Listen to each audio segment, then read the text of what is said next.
Hey guys, don't mind, don't mind this. We're gonna get to it, okay? But I was just finishing my lunch. I guess my breakfast. I got up a little bit late. I had dialysis yesterday. I'm hoping you guys can hear me a little bit better today. I have been trying to work on getting my sound set up. I have a friend who's gonna come help me set everything up. Probably around Valentine's Day. So bear with me. I just wanted to do a live today because we had kind of a big incident happen where I'm from. I'm from Wichita, Kansas. You guys probably heard about the plane crash that happened with the plane from Wichita and the Blackhawk helicopter in DC. And this is kind of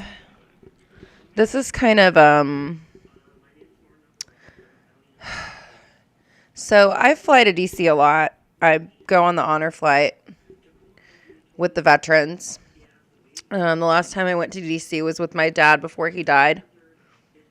And we went to DC so he could go with the honor flight to see the Vietnam Wall. He's a Vietnam vet. The Southwest. I couldn't remember. I was like, Southeast Airlines. Southwest Airlines flies veterans out for free. Hi, come here. You want to say hello? Oh, you're getting heavy. You're getting heavy. You never say hi.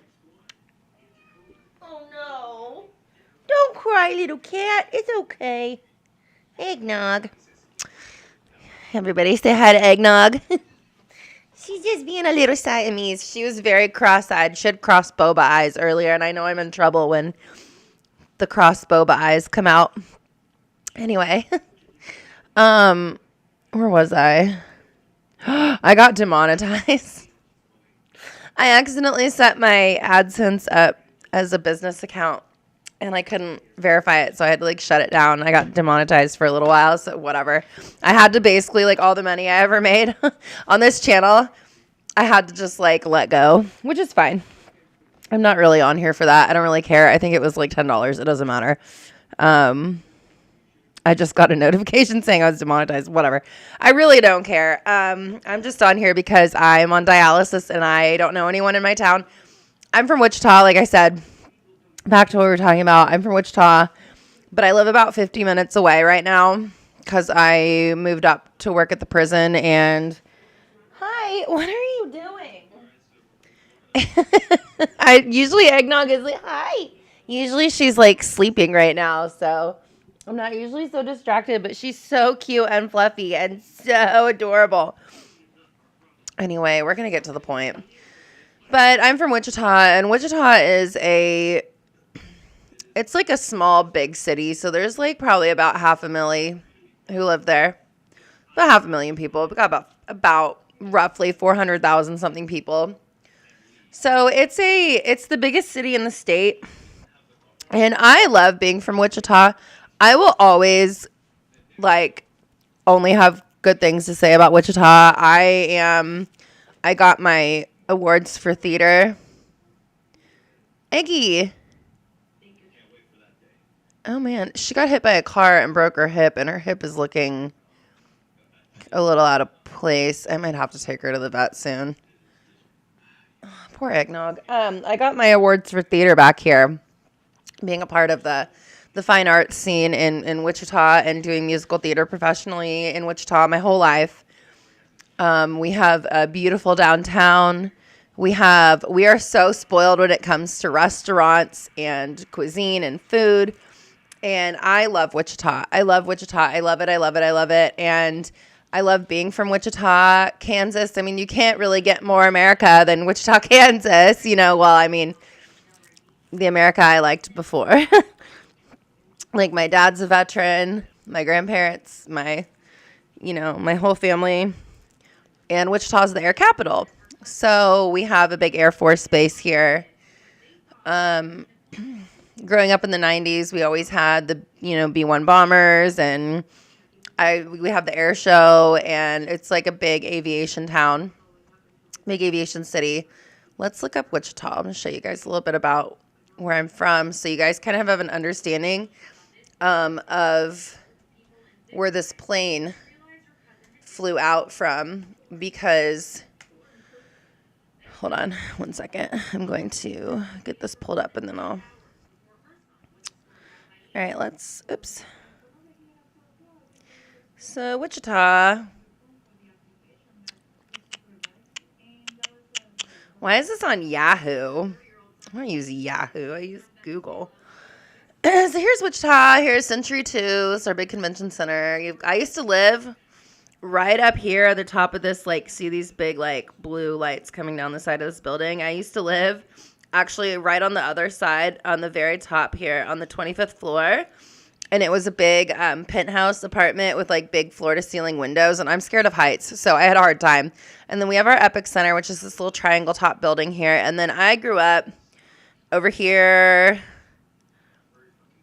in this big Victorian house over in Schweiter Park, and it was on top of a hill. It was beautiful. It's on the National Historical Registry. Like, Wichita has an area over here called Riverside. Where is it? Where's Riverside? It's like over here.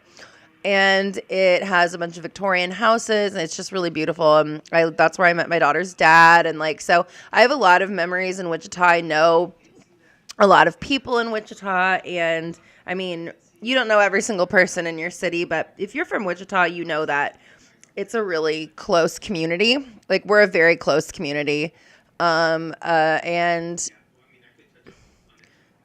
I'm just really proud to be from here. And we are called the air capital of the world because we have a lot of aviation companies. Boeing was out here. I think Boeing recently left, which was kind of a big deal because Boeing, like, growing up, everybody knew someone whose parents got laid off from Boeing. Spirit Air, not like Spirit Airlines, but Spirit Aerosystems is out here. And we have a river that goes straight through the middle of the city. We call it the Arkansas River. We have the Little Arkansas River, the Big Arkansas River, and Douglas here goes right across in First Street. Like, I could drive around Wichita. There's the exploration place. We had our prom here for Capon in 2005, and they couldn't turn these emergency lights off, so the lights were on the whole time. It was super weird. But it was fun because we were, like, right on the river, and it was, I think the theme was, like, Harbor Nights or something. It was, like ocean themed, so we were, like, right on the river, which was pretty cool. But I love Wichita. I love being from Wichita. It's really quiet. I pay $600 a month for my entire house. Here's the suspension bridge. We have what's called the Keeper of the Plains, which is this Native American. This thing is humongous, and there are these big, giant, like, flames that come out of these rocks here, and it's called the Ring of Fire, and they turn that on at, like 7 p.m., I think, when it's nice. So there's Wichita, and we're a pretty close community. I would think that most people here would call us a close community. I've been involved in a lot of things in Wichita. I did stand-up comedy, theater. I was in the band scene. I was a musician, so I know a lot of people. And so when I heard about this plane accident from Wichita to D.C., it really made me sick. Because I wonder if I can show you guys. Hold on. Let me see if I can find. Sorry, I had another stream going on in the background. I'm just kind of. I'm kind of disorganized today.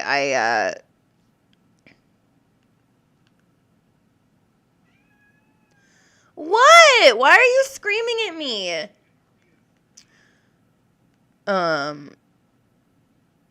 Whatever. Okay, we're just gonna keep going. I have ADHD, and I just took my ADHD meds a little late. Oh, this is a beautiful picture. This is okay. I've been looking for a view of Wichita like this. I've been looking for this kind of a shot. You can really see how the city is set up. Here's the Keeper of the Plains, and here are the two rivers that go through the city. Or the river, the big river, and then it splits. And Riverside's like on, it's like back here. Anyway, so Wichita is like my home. I could drive around that town blindfolded. So yeah, I heard last night about this plane crash, so I wanted to kind of look into what this was all about because I fly to DC. Like, I love DC. I went to DC the summer after 9/11. Flew out from Wichita. I flew out there on the honor flight. I was going to start going out with the honor flight more. I was going to start volunteering because I started getting more free time. So it says dozens of people, including that's so sad. More than a dozen figure skaters were killed after a collision between an American Airlines passenger jet and an Army helicopter. An Army helicopter at Ronald Reagan National Airport near Washington, D.C. Why were they in the plane's airspace? They were carrying 60 passengers and 4 crew members. That's so sad. 3 soldiers were on board the helicopter. Oh, this makes me sick. This makes me sick.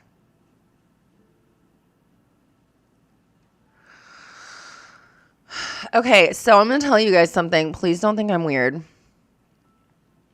But I had a dream over the weekend, and you can ask Badger because she remembers me telling her this.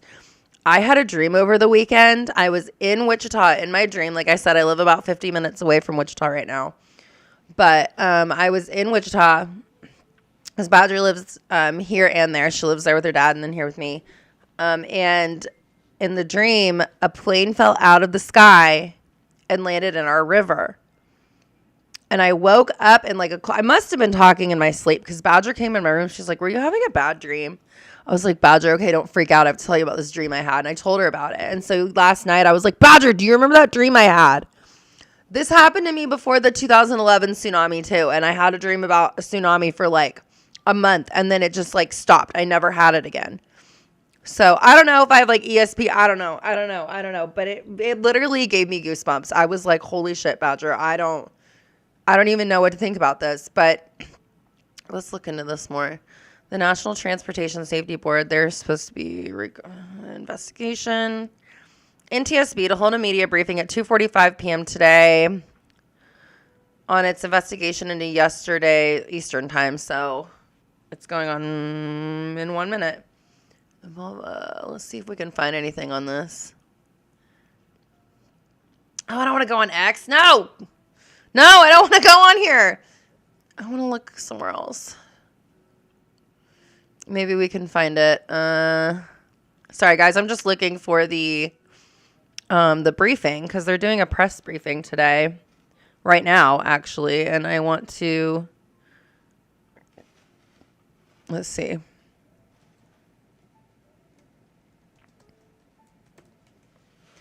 I want to see. All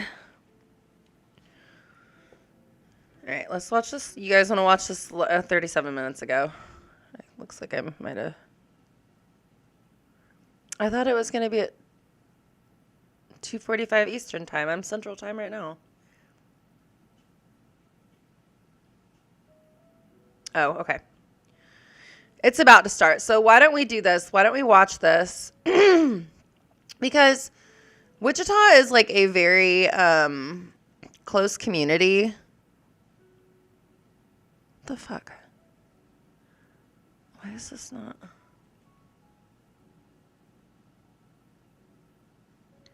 And I don't know. I just want to know kind of more about this. Dozens of people, including more than a dozen figure skaters, were killed after a collision. There are no survivors. The body of the plane was found upside down in 3 sections in waist-deep water. The wreckage of the helicopter was also found.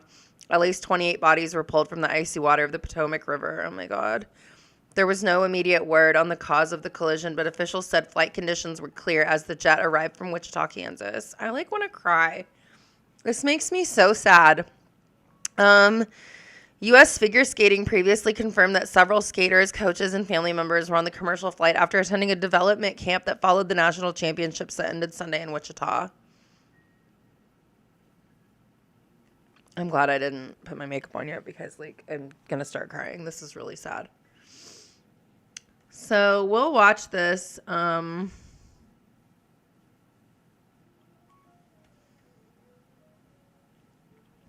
Um,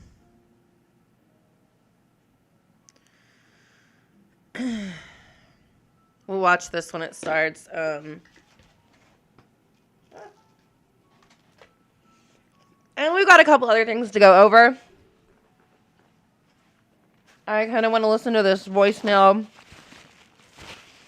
from Justin Baldoni to Blake Lively. I haven't really been covering it on my channel, but I've been kind of following it. And then I was going to go through TikTok and kind of see what was going on there. So we'll watch this. Oh my God.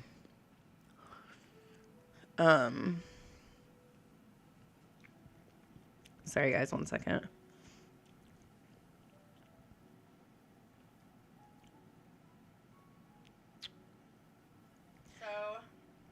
Okay, good. I just want to make sure I can see my live chat. We're just waiting for this to start. I thought this was supposed to start already. Why is this not working? Why is it not playing? Isn't this supposed to be playing? They turned off the comments. Why would they do that? PBS, why did you turn your comments off?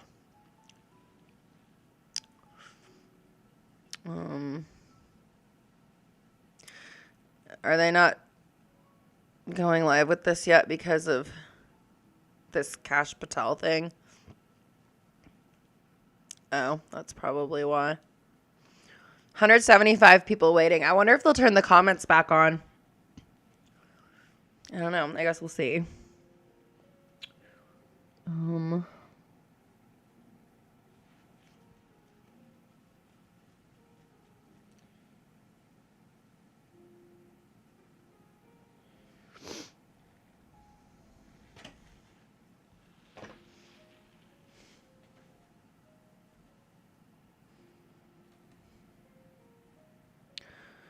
Okay, let me update this really quick, you guys.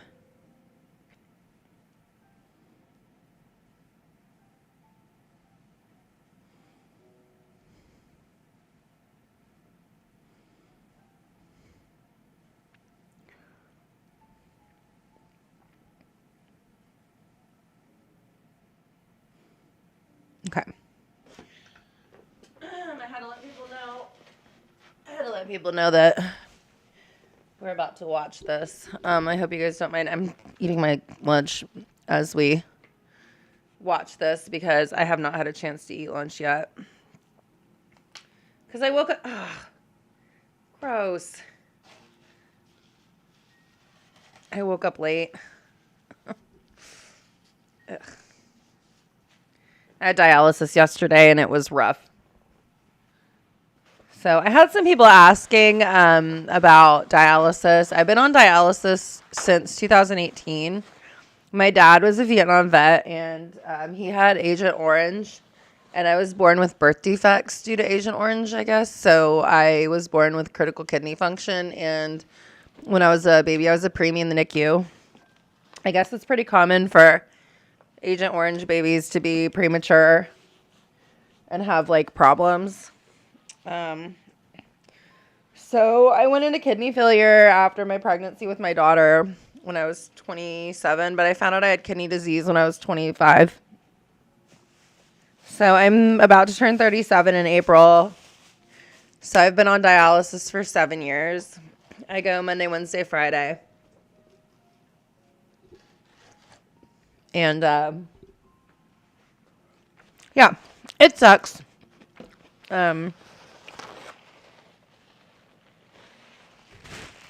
Dialysis is the process of cleaning your blood through a machine. It basically acts like a big kidney. Since mine don't work. This is like, okay, it looks like it's going to start in about 8 minutes. So we got about 8 minutes to chat. Let's see really quickly what our mayor said, because I saw something like our mayor made a statement.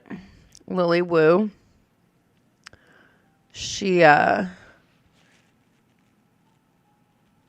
used to be a reporter on Cake, And now she's our mayor.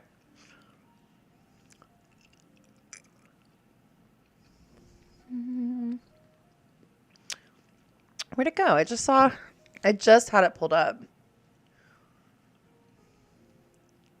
Oh, I don't want to watch the whole video.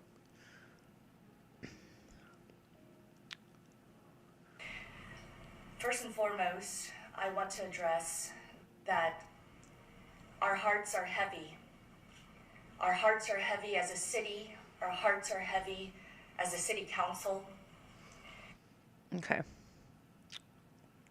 Okay, I was making sure you guys could see it. And we are here to provide the support needed for our community and all who have been affected. We are still learning minute by minute additional details about this tragedy, and we will share those details and confirmed information when we receive that. I want to first thank also the first responders in Washington, D.C., who have worked tirelessly throughout the night. And at this time, we have been told that there are no survivors. Oh my God. You can hear in her voice like how difficult that was for her to say. We mourn with all those who have been impacted. This is a terrible tragedy that will unite those in Washington, D.C. and Wichita, Kansas forever. As we know, an American Airlines jet carrying 64 people plunged into the Potomac River after colliding in midair with an Army helicopter on Wednesday night. We're hearing recovery teams in Washington, D.C. had pulled more than 24 bodies from the icy waters. We do not know yet final confirmation on all of the individuals who were on that flight. And of course, we will share that information, but not before families have been first contacted.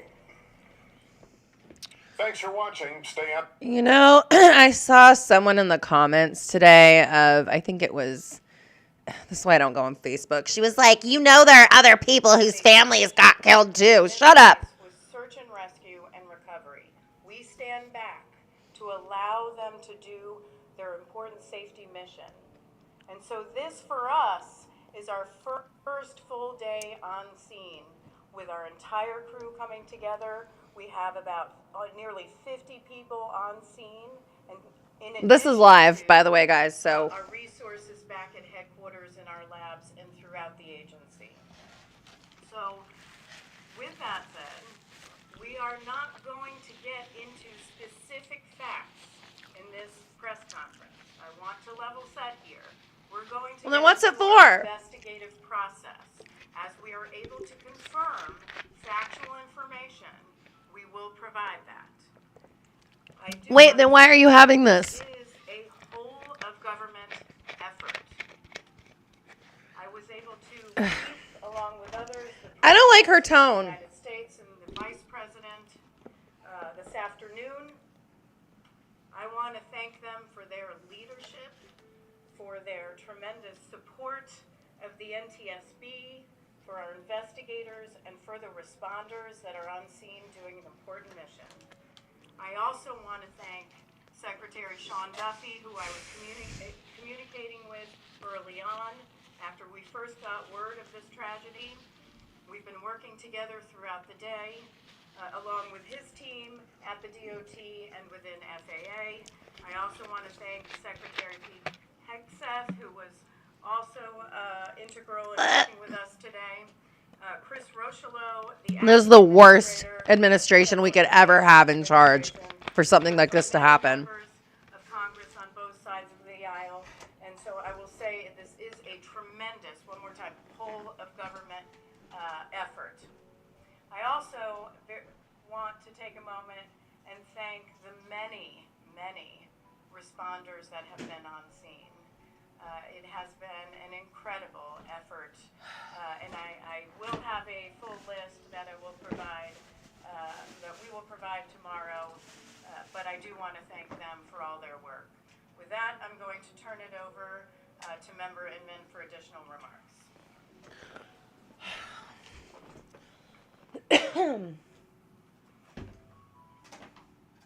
I have a whole salad. I don't even know if I can eat it. Today is our first road day on scene.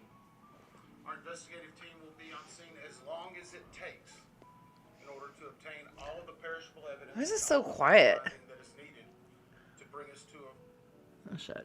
a probable cause. Sorry, guys. I can't get this to go louder. Our mission is to understand not just what happened, but why it happened, and to recommend changes to prevent it from happening again. Since we're just beginning our investigation, we don't have a great deal of information to share right now. We will keep you informed by getting regular updates. We'll watch this. Can you hear this? Our intention is to have a preliminary report Can't get within this to go 30 louder. days, and the final report will be issued once we've completed all of our fact finding. I don't know why this is so quiet, you guys. I'm really sorry. Now, we will not be determining the probable cause of the accident while we are here on scene. I don't know how to fix Nor it. will we speculate about what may have caused this accident. Today, we will be going and having an organizational meeting and establishing our parties to our investigation. We currently have the following parties that are already identified: PSA Airlines, GE Aerospace, Sikorsky, FAA, NACTA, which represents the air traffic controllers, ALPA, which represents the pilots, Army, AFA, which represents the flight attendants. The Transportation Safety Board of Canada will be an accredited representative under Canada? Annex 13 of ICAO. Like to investigate? Supplemented by MHIRG as a technical advisor. They were previously known as Bombardier. Bombardier. Bombardier, sorry. We used to have NTSB Bombardier offers here. this party status to those companies, government agencies, Bombardier. I thought it was associations, Bombardier. and Bombardier, I guess. activities or equipment involved in the accident. We offer that because they will provide technical expertise and relevant information supporting the development of the best possible factual record.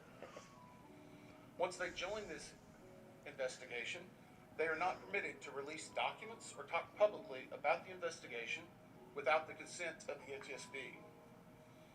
So I want to stress this. It is only the NTSB that will provide information related to this investigation, with one exception. Regarding the fatalities that occurred, that notification will be handled by the DC medical examiner. The medical examiner. Discussing fatalities or names, that will be handled by them as the proper authority. So we want to talk a little bit about our process. We will analyze the facts, determine the probable cause of the accident, and then issue a report of those determinations. I also want to talk a little bit about some additional people that are here with us, and they're very important to us, and that is our family assistance group. Later today, we will be briefing Yeah, there's going to be a lot of people in Wichita who know somebody on that plane. the families.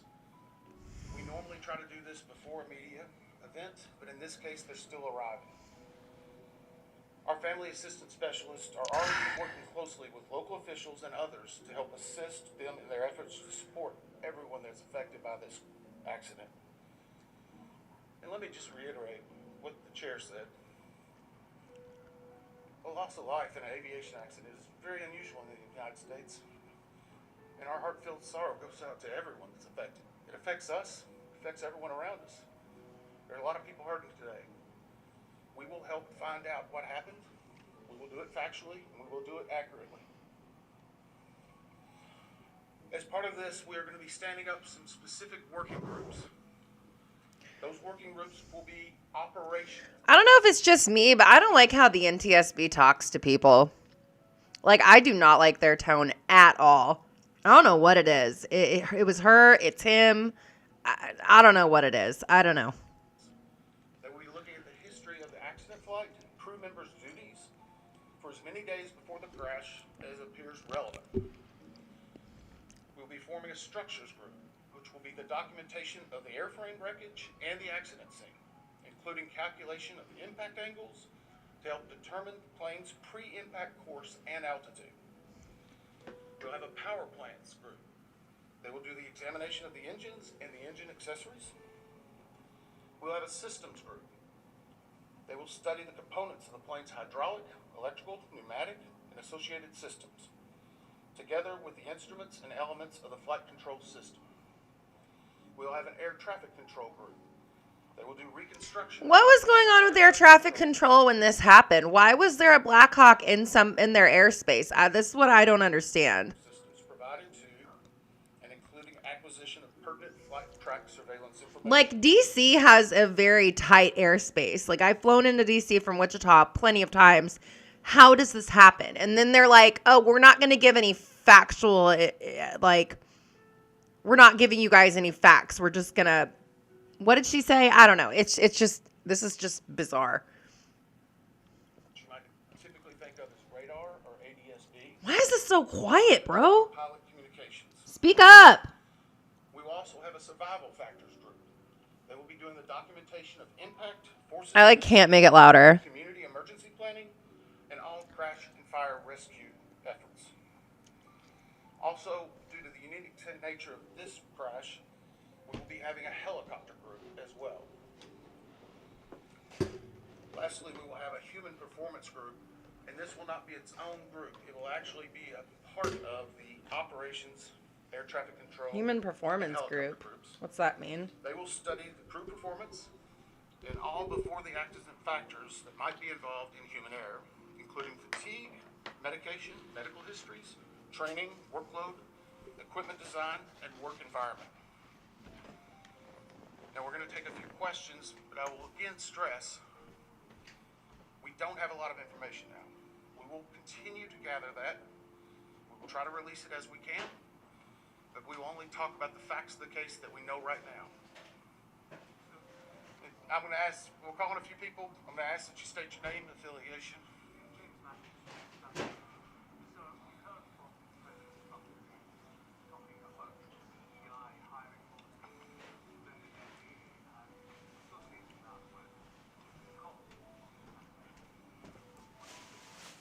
Well, unfortunately, I didn't hear the remarks. I was briefing House and Senate members, but I believe, Chair, would you like to take it? As part of any investigation, we look at the Thank you for speaking up, lady. God, that guy was too quiet. We will look at all the humans that were involved in this accident.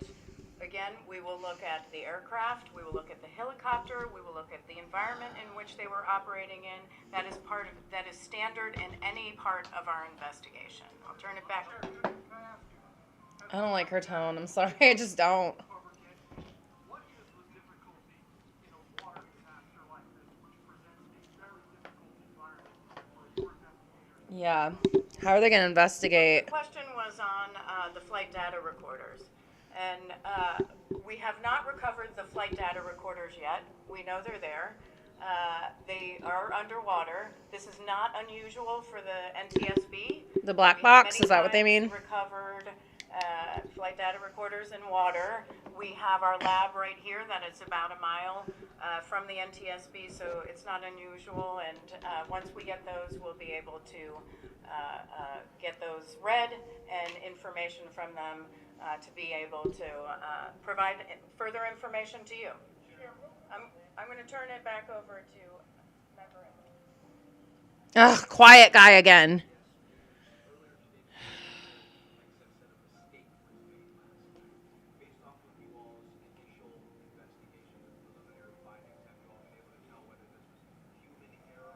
He's asking if it's human error or mechanical. Human error or mechanical failure. We don't know what we know. They're like, let's do a live press briefing where we tell everybody we don't know anything. We're not telling you anything. Don't ask. To be able to rule in or out human factor, mechanical factor. Like, That is part of the NTSB investigation. the fuck? Why are you here? These groups will come together. It's one of the reasons why the NTSB. Like, I get that they don't want to give names out and stuff before the family's notified, but like, this just seems super unnecessary, and I don't think they know what's going on. Standard. We'll take the time and For the NTSB, they sure don't know anything. if we find something Aren't they the ones who like tapped our phones and shit? that warrants immediate action, we will not hesitate to make those recommendations and make them public. Does anyone remember that after 9/11? We want to continue doing so. Sir. NBC News. Does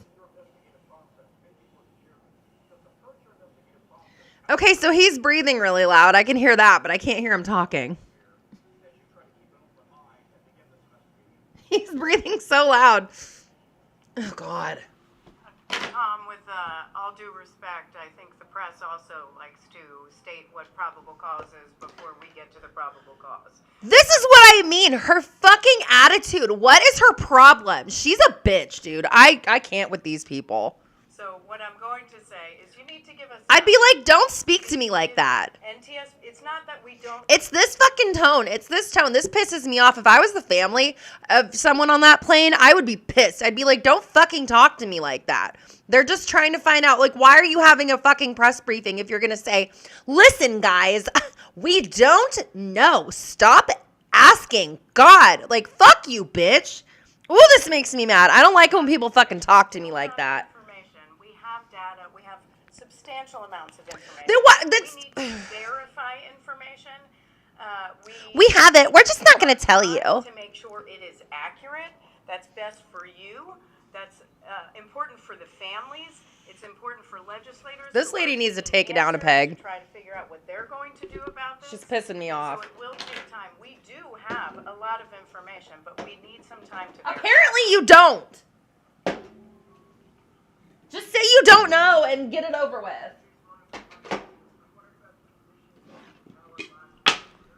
They're just trying to be like, look at us, all professional.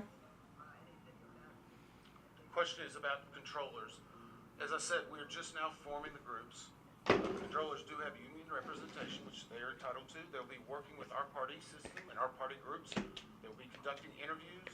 Those interviews will need to be analyzed, transcribed, and other team members will need to look over it. It'll be a long process, but we will go through the entire history. God.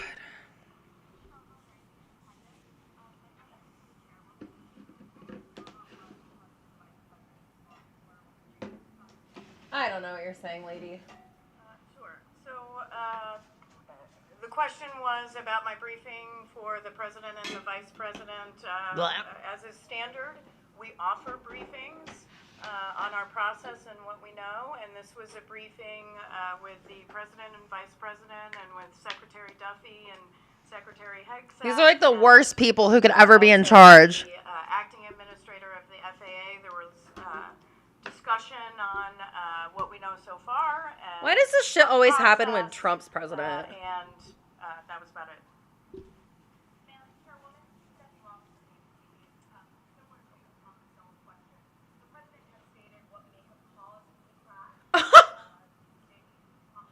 She just said the president may have stated what caused the crash, and that lady's face was like, excuse me? Yeah, so the NTSB, we conduct an important safety mission where we take a very careful approach. And the president does not. The president does not. During investigations, which is we often hear about. What I will say is... But not from the president, bitch! On our investigation, and that will take some time. Ooh. And at some point, we'll be able to provide that factual information, as Member Inman said. This lady's pissing me off. And provide that hopefully tomorrow. Hang on a second. Dave.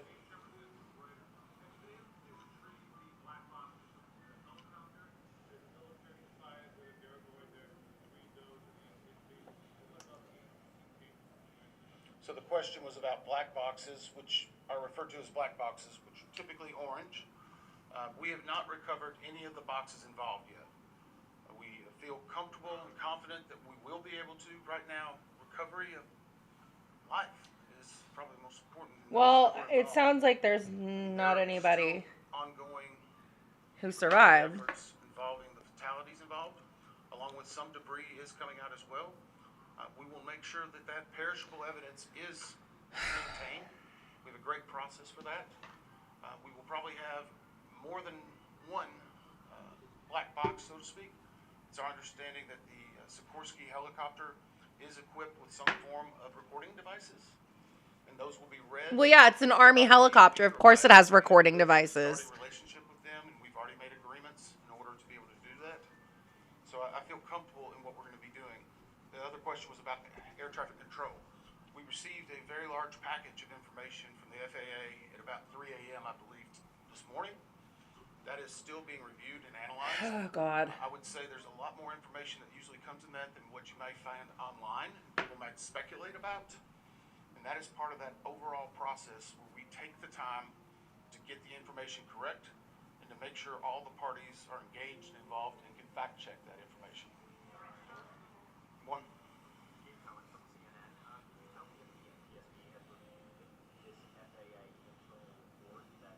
He's breathing over the people asking questions. I can't hear it.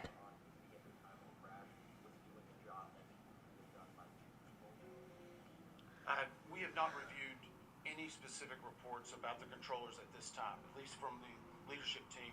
Our investigators are continuing to pull all that information. Oh, Lord. Personnel records, their files, where they were at, whether they were fatigued. All that information will be part of that investigation. Like, how does this happen? Right now, we can't speculate on anything that may have been reported in the media. How? Until we get the opportunity to validate and understand how it impacts the investigation. Sorry, guys. I don't know why this guy is so quiet. I can barely hear him. Sir?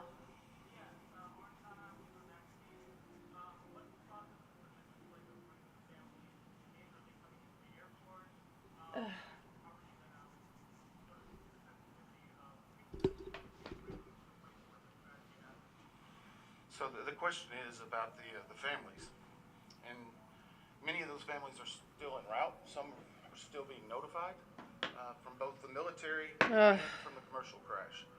There is a family assistance facility that's being stood up by American and PSA Airlines in Bethesda, Maryland. They've already been working on that. What about Wichita? Our team from our disaster assistance team has also been coordinating with them. We plan on briefing them. It is customary that at some point, if the families wish to go to part of the accident site, that we would arrange. What about the Wichita families? Only be when we know that it's safe, we have the correct perishable evidence, and we can do it in the proper modesty that should be for those family members. It will be a little bit of a process, but it will take some time. No. He said no. He just goes no. I don't like these people.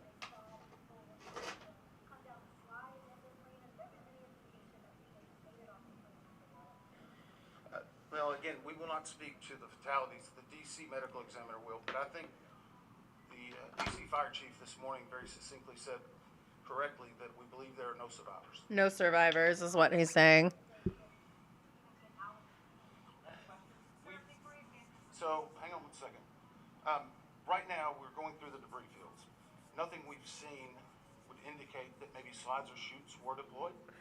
No slides or chutes deployed. But we've seen nothing in that regard. He said it was a quick, rapid impact if you guys can't hear him because he's not loud enough. One more question.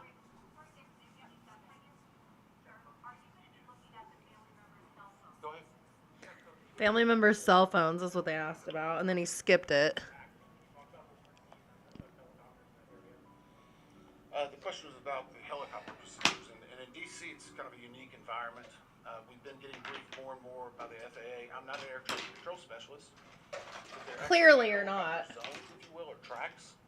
And this one was transiting, I believe, from track 1 to 4 as part of their normal procedure. If you live in D.C., you see a lot of helicopters going down. Yeah, there are a lot. So there's a very well-defined system in that regard. As far as altitude, until we get the... Then how did this happen if it's a well-defined system? Or basically corroborate any of that. If it's so well-defined, then you should be able to see what went wrong. On the plane. I do want to clarify one question that also came about cell phones. You know, in today's age and time, a lot of electronics and other devices do contain a lot of different information. We've found on a number of our accidents that we actually are notified through a smartphone that made sense that. Can you stand closer to the microphone, sir? Treat all of the effects of the deceased with dignity. We are already starting to pull that information together. If we feel that it's necessary to pull some of that information, we will work with the families and make sure we do it in a manner that's respectful for them and their privacy. But right now, we don't have any plans specifically on that amount, on that area until we need to. Thank you very much. Is that it? So they came up here to say we don't know anything. Don't ask us. Why are you asking? I have a bad attitude. That's literally all I got from that. Like, period. Point blank, period. Well, that was a whole bunch of nothing. Lily Wu had more emotion in her voice than all of those people combined.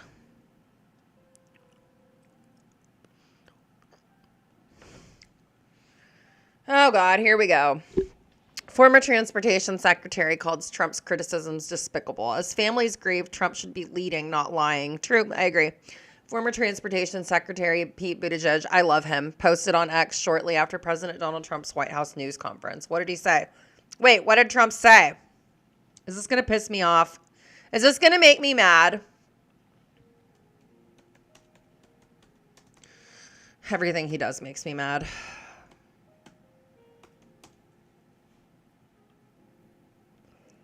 Oh, this is going to piss me off. I can already tell. I can already tell this is going to piss me off. Oh, Jesus. Wix gives you the power of AI to build the website you need with full business functionality. I'd like to request a moment of silence for the victims and their families, please.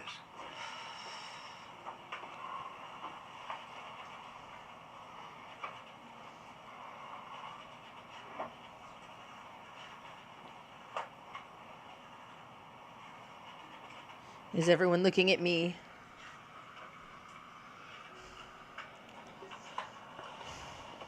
Thank you very much.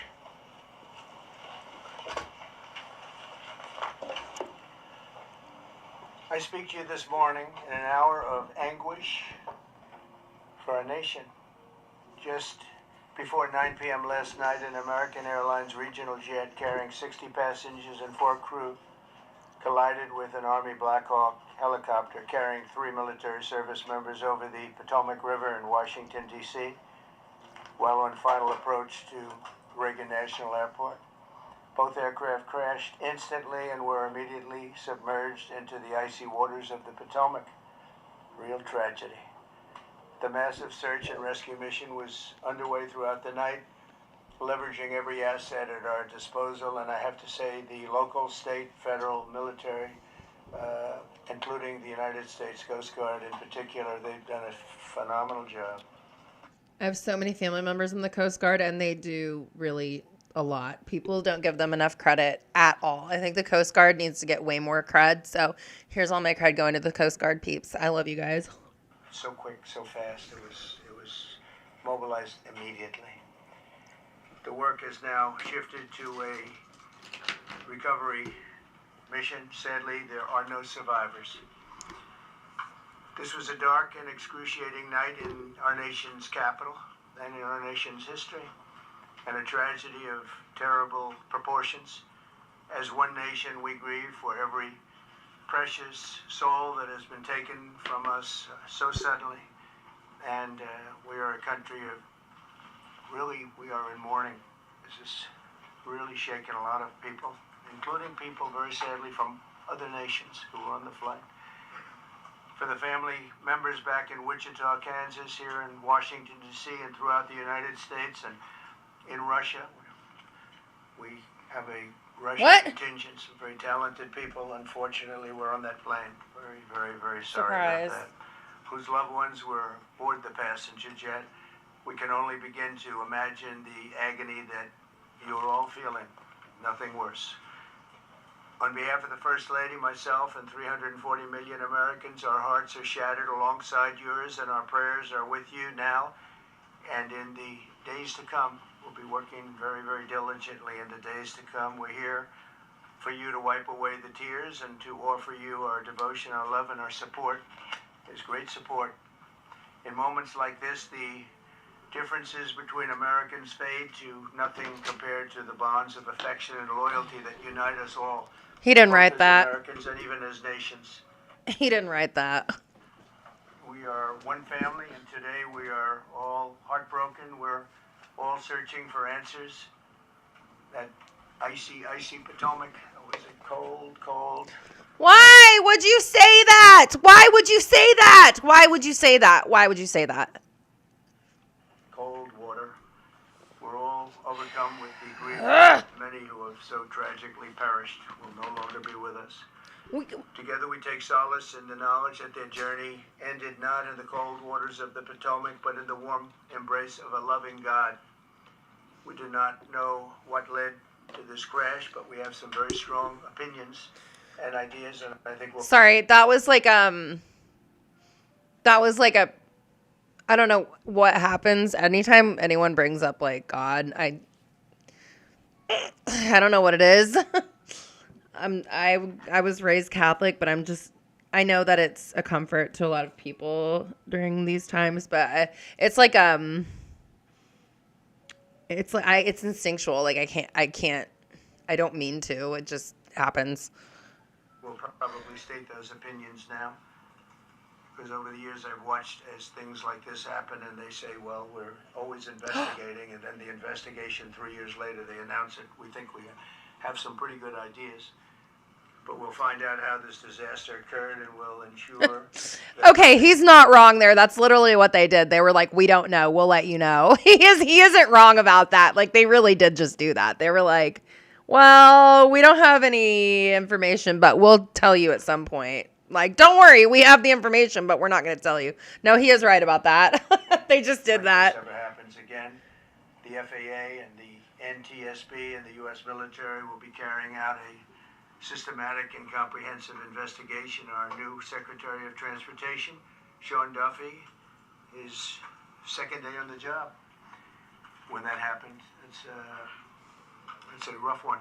We'll let Pete Buttigieg back. Tirelessly. He's a great gentleman. The whole group these are great people, and they are working tirelessly to figure out exactly what happened. We will state certain opinions, however. I'm also immediately appointing an acting commissioner to the FAA, Christopher Rocheleau, a 22-year veteran of the agency, highly respected.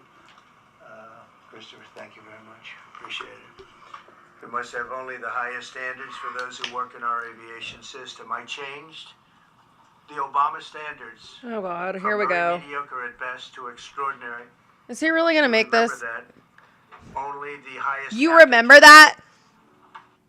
This is going to piss me off. What the fuck? Credit card debt or personal loans may qualify for help from National Debt Relief. Getting started is easy. They have to be the highest intellect and psychologically superior people were allowed to qualify for air traffic controllers. That was not so prior to getting. Are you serious? Arrived in Are you serious? Did he literally just insult? He just called all the air traffic controllers that came in before him stupid. Always felt this was a job that, and other jobs too, but this was a job that had to be superior intelligence, and we didn't really have that, and we had it. And then when I left office and Biden took over, he changed them back to lower than ever before. Somehow I don't believe that. Safety first. Obama, Biden, and the Democrats put policy first. Are you serious? They put politics I hate at him. a level that nobody's I literally hate him. ever seen, because this was the lowest level. Their policy was horrible. And Is he literally making that about? Oh my God, he's the worst. He's literally the worst. If I was the family members, I would literally want to smack him in the face. I mean, I do anyway, but like, I would be so pissed. I would be so pissed that he was the one in charge. So as you know, last week, long before the crash, I signed an executive order restoring our highest standards. You're a dictator. Controllers and other important jobs throughout the You're a country. fascist. So it's very interesting. About a week ago, almost upon Fucking arrest me. I don't entering give a fuck. office, I signed something last week that was an executive order, very powerful when restoring. Bitch, I'll go to standards Guantanamo. I don't give a fuck. controllers I and can't others. stand him. Then my administration will set the highest possible bar for aviation safety. We have to have our smartest people. It So doesn't not matter what they you. look like, how they speak, who they are. It matters. Intellect, talent. The word talent. Something you don't know about. You don't know about intellect or talent, fucking Trump. Naturally talented geniuses. You can't have regular people doing that job. They won't be able to So do not it. you. but will restore faith in American air travel. I'll have more to say about that. I do want to point out that various articles that appeared. I knew this was going to piss me prior off. to my entering office, and here's one. The FAA's diversity push includes focus on hiring people with severe intellectual and psychiatric disabilities. Are you serious? That is amazing. And then it says FAA says people with severe disabilities are most underrepresented segment of the workforce, and they want them in, and they want them. I have a severe disability. I'm in kidney failure, but I could still do my job. I'm still cognitively aware. Is he fucking out of his mind? You guys need to know that he's going to get rid of disabled people next. He's already tried by cutting off people's access to Medicaid. So I had a whole day where I couldn't pay for dialysis, by the way. They can be air traffic controllers. I don't think so. So I couldn't be an air traffic controller? What if I passed the testing? You fucking piece of shit. I hate him. In January 14th, so that was... Oh, I need to calm down. I need to calm down. He just makes me so mad, bro. Into the FAA's program. Then another article, the Federal Aviation Administration. This was before I got to office. Recently, second term. Oh, no shit. Is actively recruiting workers who suffer severe intellectual disabilities, psychiatric problems, and other mental and physical conditions under a diversity and inclusion hiring initiative. Is he on crack? On the agency's website. Can you imagine? These are like people Elon? That are, I mean, actually, their lives are shortened because of the stress that they have. I'm sorry? What? Brilliant people have to be in those positions, and their lives are actually shortened. So people who have disabilities, he's saying, can't be smart, by the way, just so you guys know. Well, you have many, many planes coming into one target. Inflammatory, that's what he is. You need a very special talent and a very special genius to be able to do it. Are you out of your mind? Are those disabilities I think he has a federal disability. government, as a matter of policy, has identified for special emphasis in recruitment and hiring. The FAA's website states they include hearing. Is he reading off of Twitter? Extremities, partial paralysis, complete paralysis. You know, people who have paralysis and who are missing limbs can be geniuses. Like, he is so stupid. I think he has the disability. Epilepsy, severe intellectual disability, He has dementia. psychiatric disability, and dwarfism all qualify for the position. So is he saying people with dwarf? Oh my God, I controller can't. Of airplanes pouring into our country. Oh my God. Pouring into a little spot, a little dot on the map. This is little the runway. worst. This is the worst. Check this out. I'm going to show you how What the fuck is up with these ads? This is insane. I'm not paying for premium. 100 I'm not paying for premium. It's not happening. The initiative is part of the FAA's diversity and inclusion hiring plan. Think of that. The initiative is part of the FAA's diversity Bro, and turn your inclusion music hiring down. plan, which says diversity is Nobody cares. integral to achieving FAA's mission of ensuring safe and efficient travel. I don't think so. I think it's just the opposite.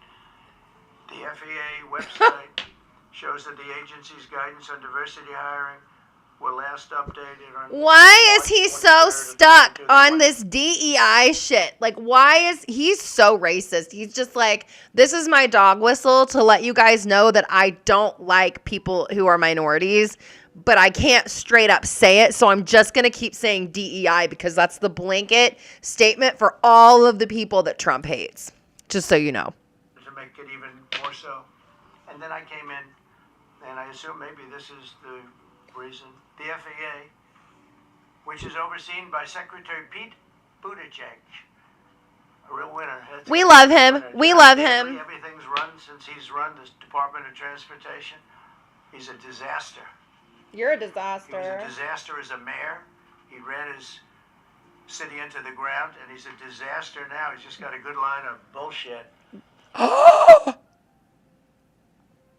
Did he just say bullshit? He's supposed to be talking about this tragedy, and he's up here saying that Pete Buttigieg is just a bunch of bullshit. Are you kidding me? What? This is crazy. You guys, there's no way. Like, if you're still watching this and being like, yeah, Trump's got it. Like, you need to be listed in the DSM-5 because you might be the one who has a disability. This is crazy. This is actually crazy. Wow, I didn't think it was going to go this way. I should have known. Agency charged with regulating civil aviation. Wow, bro. 45,000 people, and he's run it right into the ground with his diversity. I had to say... With his diversity? What is wrong with diversity? What is wrong with diversity? Doesn't that make life more interesting and colorful and fun? Like, isn't that like one of the great things about America is that we're diverse? That's always been how America is. We've always been diverse. That's what we were built on. Like, I don't understand. Like, go to Germany, Trump. If, like, I'm sorry, Germany, I love you, but, like, my daughter's German. But, like, if you, like, we never went through that. Like, I mean, I guess, okay, now, we did. Actually, we probably should have left, well, we should have. We should have left the Native Americans alone. But I'm just saying, like, as a whole, since this country was, like, founded, like, the values and the Constitution that my dad fought for, like, diversity is one of the things that we pride ourselves on. Ellis Island, like, my grandpa came here running from the English because he was helping with the Brotherhood in Ireland, and like, he came here after his first wife died with his baby daughter. He was a single dad, and then met my grandma, and she was from his same town in Ardwest in Ireland, and she had moved here to Boston like right before, and they moved here, and it was a land of so much opportunity for them. And, you know, as a daughter, you know, granddaughter of immigrants, like, it's so hard for me to hear people sit here and say that this country, like, diversity is a bad thing in this country. Like, it's hard for me to hear that because that's what makes this country so amazing. And it's really crazy. It's just crazy. It's just a way to be racist, to sit up there and be racist without straight up saying it to the point where people, like, all stop supporting you, which I think everyone should stop supporting him because this is insane. That it's terrible. Then it's a group within the FAA, another story, determined that the workforce was too white. That they had. Nobody's ever said that. Nobody in the history of the world has ever said that. Nobody's ever said it's too white in the workforce. Nobody. Get the administration to change that and to change it immediately. This was in the Obama administration just prior to my getting there. What? What? Obama was a black president. Like, is he on crack? And we took care of African Americans, Hispanic Americans. Oh, I hate this. I hate this. I hate this. That nobody's ever seen before. It's one of the reasons I won. But they actually came out with a directive to white. And is this really what he's? The people that are competent. Isn't this supposed to be about the plane crash? Would like to ask all Americans to join me in a moment of silence as I hate we ask him. God to watch over those who have lost their lives and bring comfort to the loved ones. And I just want to say God bless everyone in this room. This has been a terrible, very short period of time. We'll get to the bottom of it. So we all saw the same thing. We've seen it many times. I've had the honor of hearing tapes. Tapes are scary, very scary tapes. What? You had a airliner coming in, American Airlines. He was doing everything right. He was on track. He was the same track as everybody else that came in. It's probably the same track as they've had for 25 years or more. He's coming in the path. And for some reason, he had a helicopter that was at the same height. Why is he saying this? Why is he saying this? Maybe the last ad you see. With Hi AdBlock, the why is he saying this? watch ads disappear. However, you can. Girl. Obviously when they hit, but pretty much the same height. And going at an angle that was unbelievably bad. When the air traffic controller said, do you see, you know, he was talking about, do you see him? But there was very little time left when that was stated.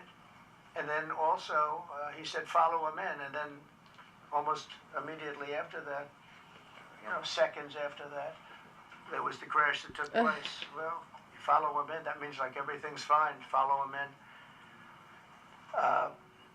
You had a pilot problem from the standpoint of the helicopter. I mean, because it was visual. It was a very clear night. It was cold but clear, and clear as you could be. The American Airlines plane had lights blazing. They had all of their landing lights on. I could see it from the Kennedy Center tape. We had a tape up on the Kennedy Center. That seems to be the primary. Thus far, I'm sure we'll see other tapes because it's such an area where there are a lot of cameras looking up into the air, into space. Oh my So God. We'll probably see many other shots of it before too much time goes by. But we had a situation where you had a helicopter that had the ability to stop. I have helicopters. You can stop. We know, Trump. Very quickly. It had the ability to go up or down. It had the ability to turn. And the turn it made was not the correct turn, obviously. Is he supposed to be saying it this? did somewhat the opposite of what it was told. We don't know that would have been the difference because the timing was so tight. It was so... I can see his like secret service, his intelligence people being like, oh shit. Tell him to stop. Tell him to shut up. Little time to think. But what you did have is you had vision. Don't just give this man a microphone, bro. Vision of the plane, because you had vision of it all the way, perfect vision of it all the way from at Kennedy Center where the tape was taken. And for some reason, there weren't adjustments made. Again, you could have slowed down the helicopter substantially. You could have stopped the helicopter. You could have gone up. You could have gone down. You could have gone straight up, straight down. You could have turned. You could have done a million different maneuvers. For some reason, I just want to hear about this just kept accident. going, and then made a slight turn at the very end, and by that time it was too late.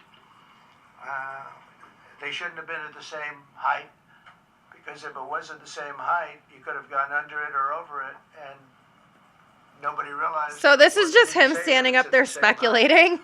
At the same basically. height, it still wouldn't have been great, but you would have missed it by quite a bit. Could have been 1,000 feet higher. It could have been 200 feet lower.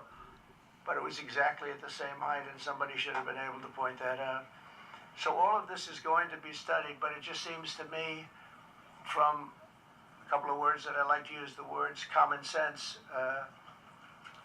some really bad things happened, and some things happened that shouldn't have happened. I've never heard him You had say a common helicopter sense. Going in identical direction. You had a helicopter that was at the exact same height as somebody going in essentially the opposite direction. You had a plane that was following a track, which is a track that every other plane followed. And I don't imagine, I know I've heard today that they might have been following the preceding plane, which was pretty close, but not that close, the preceding plane. But you wouldn't have even been able to see that because of the direction that the helicopter was coming in at. So you had a confluence of bad decisions that were made, and you have people that lost their lives, violently lost their lives. We're going to take a few questions. I'd like to ask our new Secretary of Transportation to say a few words. Sean Duffy, great gentleman, just started. It's we know. Not your fault, and I know you agree with me very strongly on intellect. It's not your fault, Sean. Okay. Psychological well-being of the air traffic control. It's such an important position, and I think I can't emphasize stronger. I changed it when I first ran in Oh my God. 2016. I changed it. We had the highest standard that you could have, and then they changed it back. That was Biden, to a standard I read it to you. That was from one of your papers. One of the people in this room actually wrote that.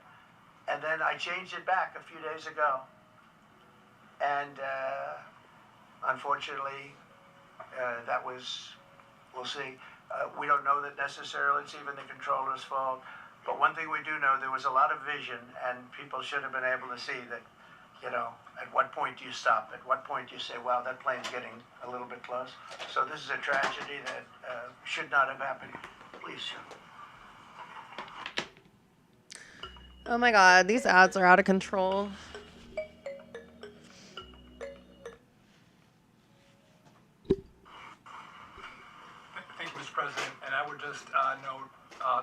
leadership has been remarkable during this crisis. We've had a whole of government response, local, state, federal, and when you see that kind of cooperation, it begins with the leadership in this body. So thank you for that, Mr. President. You make our jobs a lot easier. You made an important point that when we deal with safety, we can only accept the best and the brightest in positions of safety that impact the lives of our loved ones, our family members. And I think you make a really important point on that, Mr. President. That is the motto of your presidency, the best and the brightest. The most intelligent coming into these spaces. I want to take a moment and extend my condolences to the families of the loved ones. We commit to them that we are going to get to the bottom of this investigation, not in 3 years, not in 4 years, but as quickly as possible with the NTSB, who is here today, as well as the FAA. What happened yesterday shouldn't have happened. It should not have happened. And when Americans take off in airplanes, they should expect to land at their destination. That didn't happen yesterday.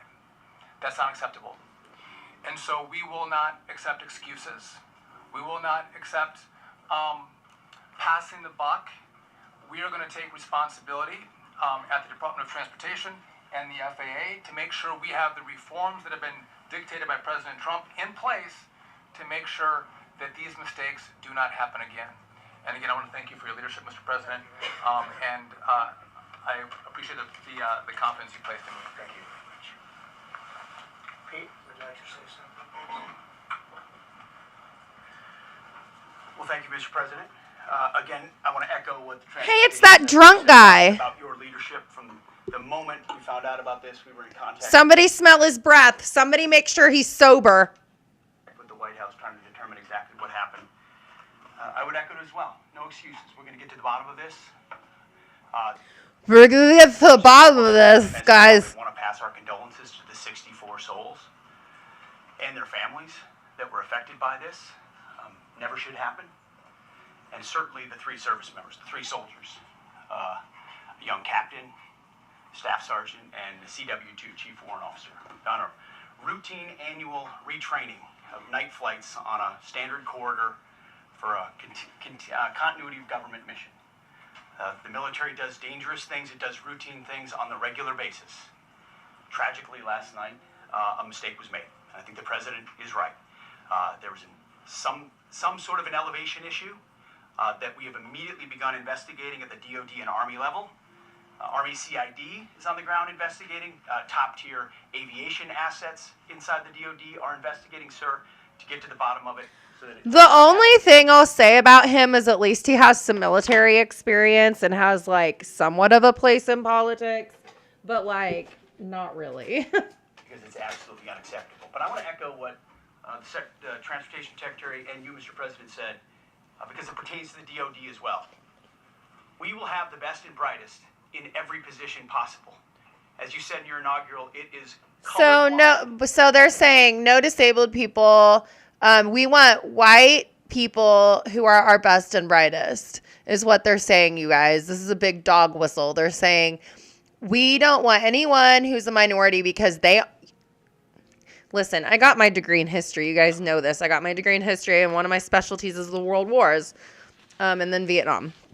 But they would say that people who were in the minority were not as smart as the Germans, who weren't as, they didn't have the same brains as the Germans. This is the same shit. They're saying, if you are not like us, you are not as smart as we are. We need the most intelligent, the whitest people, is what they're saying. I don't know why people aren't, the people who hear this, they know they're saying this, but they don't care.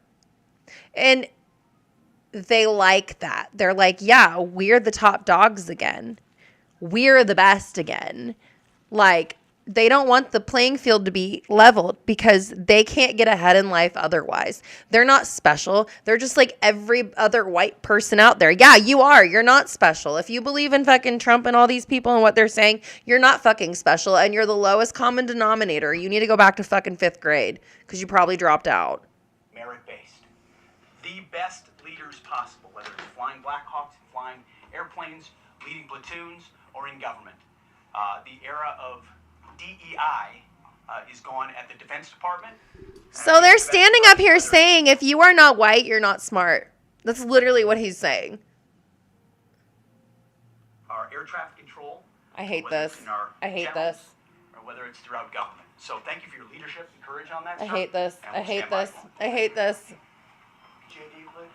I need to get out of this. Oh no, we don't need to listen to JD Vance. This was me, struggling to keep up with posting consistently on YouTube. Let's see what we can make fun of him for. Until I found...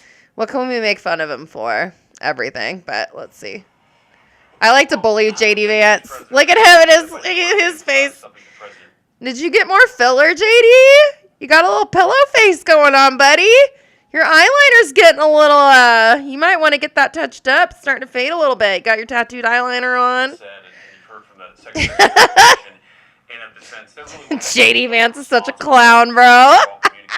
Try to get to the bottom of this immediately, but also try to communicate with the American people about what happened. Something the president said that I think bears re-emphasizing, which is that when you don't have the best standards in who you're hiring. Here we go. Here we go. Here's the third person on Trump's cabinet that says we need the high standards of whiteness. I can't believe this. I can't believe this. This is disgusting. But on the other hand, it puts stresses on the people who are already there. This is And I think that disgusting. is a core part of what President Trump is going to bring and has already brought to Washington. These people should be ashamed of themselves. We want to hire the best people because we want the best people at air traffic control, and we want to make sure we have enough people at air traffic control. You want who the are actually whitest. competent Shut to up, do the JD. job. If you go back to just some of the headlines over the past 10 years, JD Vance, your mom was a crackhead. So therefore, you should be disqualified for every position you're in, just in case you ended up being born a crack baby. Crack baby JD Vance. Which very clearly, with his affinity for couches, probably was affected by that. many hundreds of people suing the government. But they're worried about Like fucking air DEI. traffic Fuck controllers, they you. were turned away because of the color of their skin. That policy ends under Donald Nobody's ever been turned away for being white. No one has ever been turned away from a job for being white. Ever. Ever. Ever. You still have to be qualified. The reason you didn't get that job because you're white, it's not because you're white. It's because you weren't good enough to get the job. It's because the person who was a darker skin tone than you was more qualified and smarter than you. It's not just purely because they were black or brown. It's because you were not good enough. You were not smart enough and you were not qualified enough. Safety is the first priority of our aviation industry. Period. Point blank. On DEI and the claims that you've made, are you saying this crash was somehow caused and the result of diversity hiring? And what evidence have you seen to support these claims? They keep saying it. We have a high standard. We've had a much higher standard than anybody else. And there are things where you have to go by brain power. Dog whistles. By psychological quality. Dog whistles. And psychological quality is a very important element of it. These are various, very powerful tests that What we does put it have to these do with and they were anything? terminated by Biden, and Biden went by a standard that's the exact opposite. So we don't know, but we do know that you had two planes at the same level. You had a helicopter and a plane. That shouldn't have happened. Call them out. And we'll see. We're going to look into that. We're going to see. But Call these people out. They're Nazis, certainly bro. for an air traffic controller, we want the brightest, the smartest, the sharpest. We want somebody that's psychologically superior. And That's what we're going the to- word. That's the word. He said superior. Yeah, please go ahead. President, you mentioned at the top of the briefing that there were several Russian nationals on the flight. Yes. Will the U.S. government be willing to facilitate the transfer of their remains, considering Yes, we the will. fact there is no direct air travel between the two countries? We've already been in contact with Russia, and the answer is yes. Oh, we of will. course you have. Yes. Please go ahead. Thank you, Mr. President. The situation in the Democratic Republic of the Congo is getting worse, even though President John Lorenzo has been mediating the conflict between Rwanda and the Why are we Democratic talking Republic about of the this Congo right because he now? wants to bring peace and stability. the situation is really bad right now. I want to hear from Ms. President if you have any plan in the future to bring peace in the Well, you're Democratic asking me a Republic question of the about Congo. Rwanda, and it is a very serious problem. I agree, but I don't think it's appropriate right now to talk about Yeah, it. I kind of agree with that. That's kind of a weird time to ask that. And you are blaming Democrats and DEI policies Yeah. and traffic control, and seemingly the member of the U.S. military who was flying that Blackhawk Yeah. helicopter. Don't you think you're getting ahead of the investigation? Yeah. I think so at all. Yes, he The is. names of the people? You mean the names of I the can't. people that are on the plane? I can't deal. You think that's going to make a difference? Does it comfort their families They to are hear you a blaming group of DEI people that have policies? lost their lives. If you want a list of the names, we can give you that. We'll be giving that very soon. Oh my God. In coordination with American Airlines. We're in coordination very strongly, obviously, with the military. But I think that's not a very smart question. I'm surprised. What? Are you blaming your Please. Please. Thank you, President. This is crazy. Based on your analysis so far, do you have a sense of who is at fault? If it was the This plane, is crazy. helicopter, air traffic control, and can you assure people that it is safe to fly in and out of D.C.? Well, I've given you the analysis, and the analysis was it was based on vision. You had a lot of people that saw what was happening. You had some people that knew what was happening. There was This is so warnings, but crazy. the warnings were given very, very late. You know, those warnings were given very late. It was almost as they were given. A few seconds later, there was the crash. It should have been brought up earlier. But Do you want to receive Wow, these ads are out of control, y'all. breaking the bank? I know what you're thinking. It must be. the people in the helicopter should have seen where they were going. I can't imagine people with 20/20 vision not seeing, what's happening up there. Again, they shouldn't have been at the same height. You're going in reverse directions or sideway directions. Obviously, you want to be at different This is heights. so I see it all the irresponsible time of when I'm him. flying. You have planes going in the opposite. They're always lower. We're higher, or they're. So if somehow there's a screw up, there's not going to be a tragedy. It'll be close, but there's This never is gonna be a so tragedy weird. This if you're is in a different crazy. elevation. For whatever reason, they were at the same elevation. And also, from the American Airlines Center, he's along the track that every plane is along. You say, what was the helicopter doing in that track? It's very sad. But visually, somebody should have been able to see and taken that helicopter out of plane, and they should have been at a different height. Thank you, sir. You mentioned the Russians that were on board that plane. What other nationalities were on board that passenger? There were a couple of others. We're going to be announcing it in about an hour. We have some very specific information. We're calling the countries. We've spoken to most of them, but there were some other countries represented. Mr. President, have you spoken to President Putin? I have not, no. Mr. President, on your executive order. Not about this. On your executive order, you've already issued an executive order. You say will restore aviation. Not about safety, but this. This crash happened after that. Was the executive order successful, and what more needs to change to keep people safe? Well, we issued it 3 days ago, and we're in the process of making those changes. This is something that should have been done a long time ago. Actually, my original order should have never been changed, and I think maybe you wouldn't have had this problem. Maybe. Oh my God. Yeah, please, go Yes, ahead. thank you. We see everyday life that very often those diversity hires cause sometimes issues, as you just mentioned. So, what plan do you have? Are we going to see some fire? Are you going to fire some of those diversity hires in the federal government? What's plan do you have? I would say the answer is yes. If we find that people aren't Oh God. mentally competent, you see the language is put out by them. You guys, he keeps saying it. It's making me really mad. Just because you're not a white person doesn't. Oh my God. This is just so hard to listen to. If you see that, I'm not going to bore you by reading it again, but these are not people that should be doing this particular job. They'd be very good for certain jobs, but not people that should be doing this particular job. Mr. President, you have today blamed the diversity elements, but then told us that you weren't sure that the controllers made any mistake. You then said perhaps the helicopter pilots were the ones who made the mistake. It's all under investigation. I understand that. That's why I'm trying to figure out how you can come to the conclusion Yeah. right now that diversity had something to do with Yeah. this crash. Because I have common Thank sense. you. Thank you for calling him out. And unfortunately, a lot of people don't.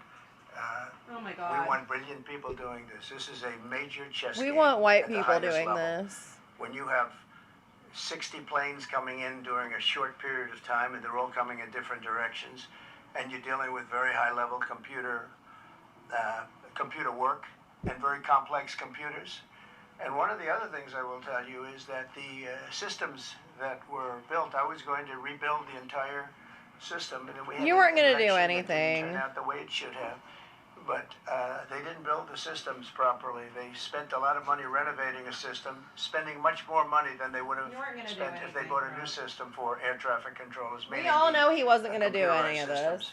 There are certain companies that do a very good job. They didn't use those companies. They used companies that should not have been doing it. There are No, I think- companies I that think will that- pay I think me. It's very important to understand that for some jobs, and not only this, but air traffic controllers, they have to be at the highest level of genius.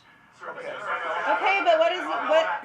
I want to ask you about the ice skaters in a moment because the U.S. Ice Skating Committee was affected. But first, if I can, the cited FAA text that you read is real, but the implication that this policy is new or that it stems from efforts that began under President Biden or the Transportation Secretary Pete Buttigieg is demonstrably false. It's been on the FAA's website.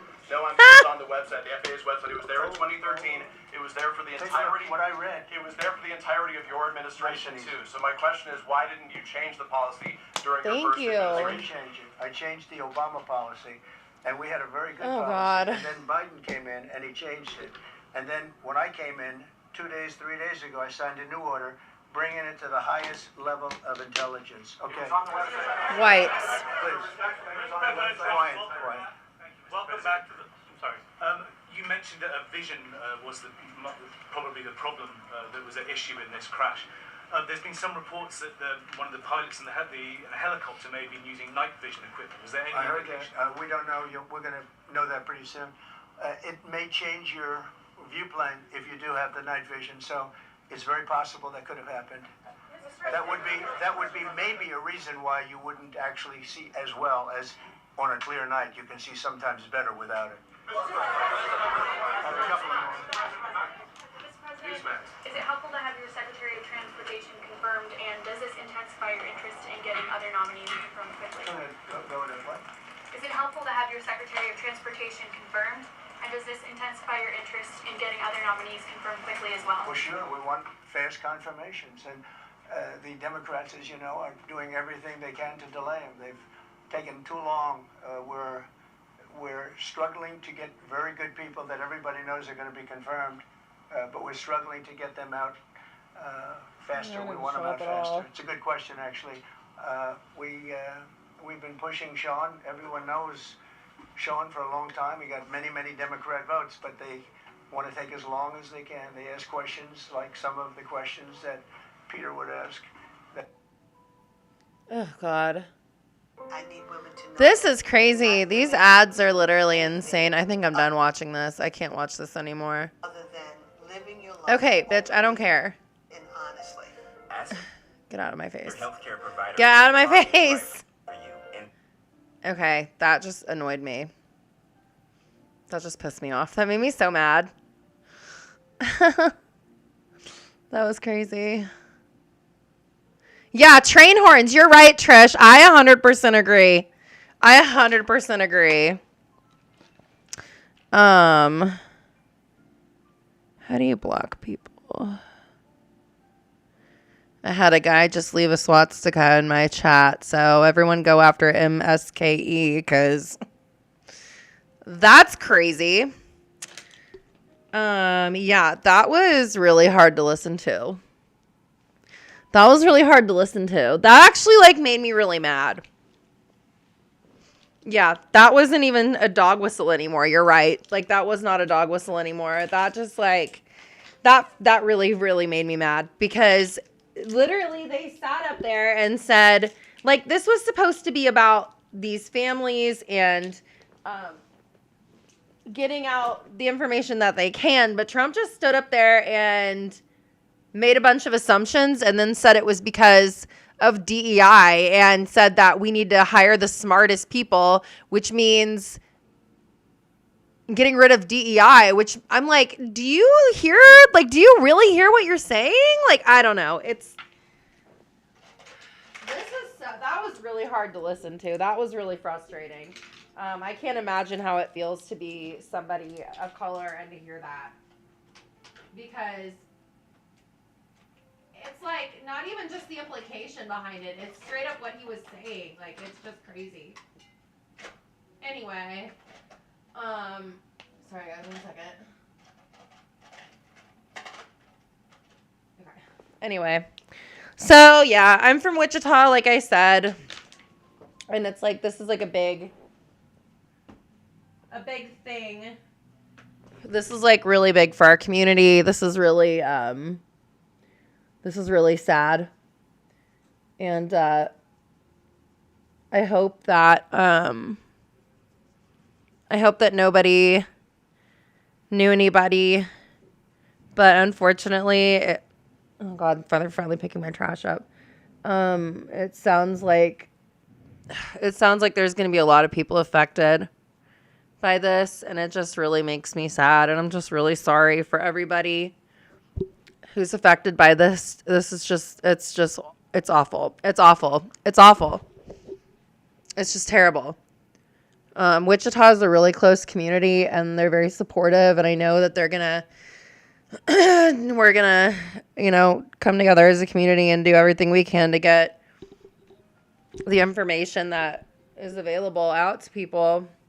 I just can't believe he stood up there and made this whole thing about DEI. Like, that is so crazy to me. That is so bad. It's like you're watching this, like, all go down, and you're watching, like, your country get taken over.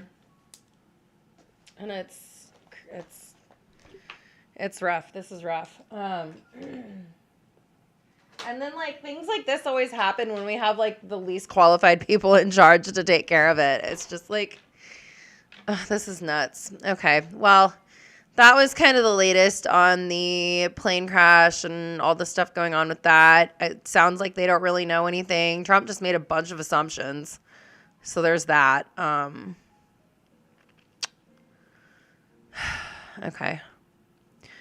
Next, I think I don't know if you guys have been kind of like watching the whole Blake Lively, Justin Baldoni thing that's going on. I haven't really covered it on my channel just because it's not really what I cover.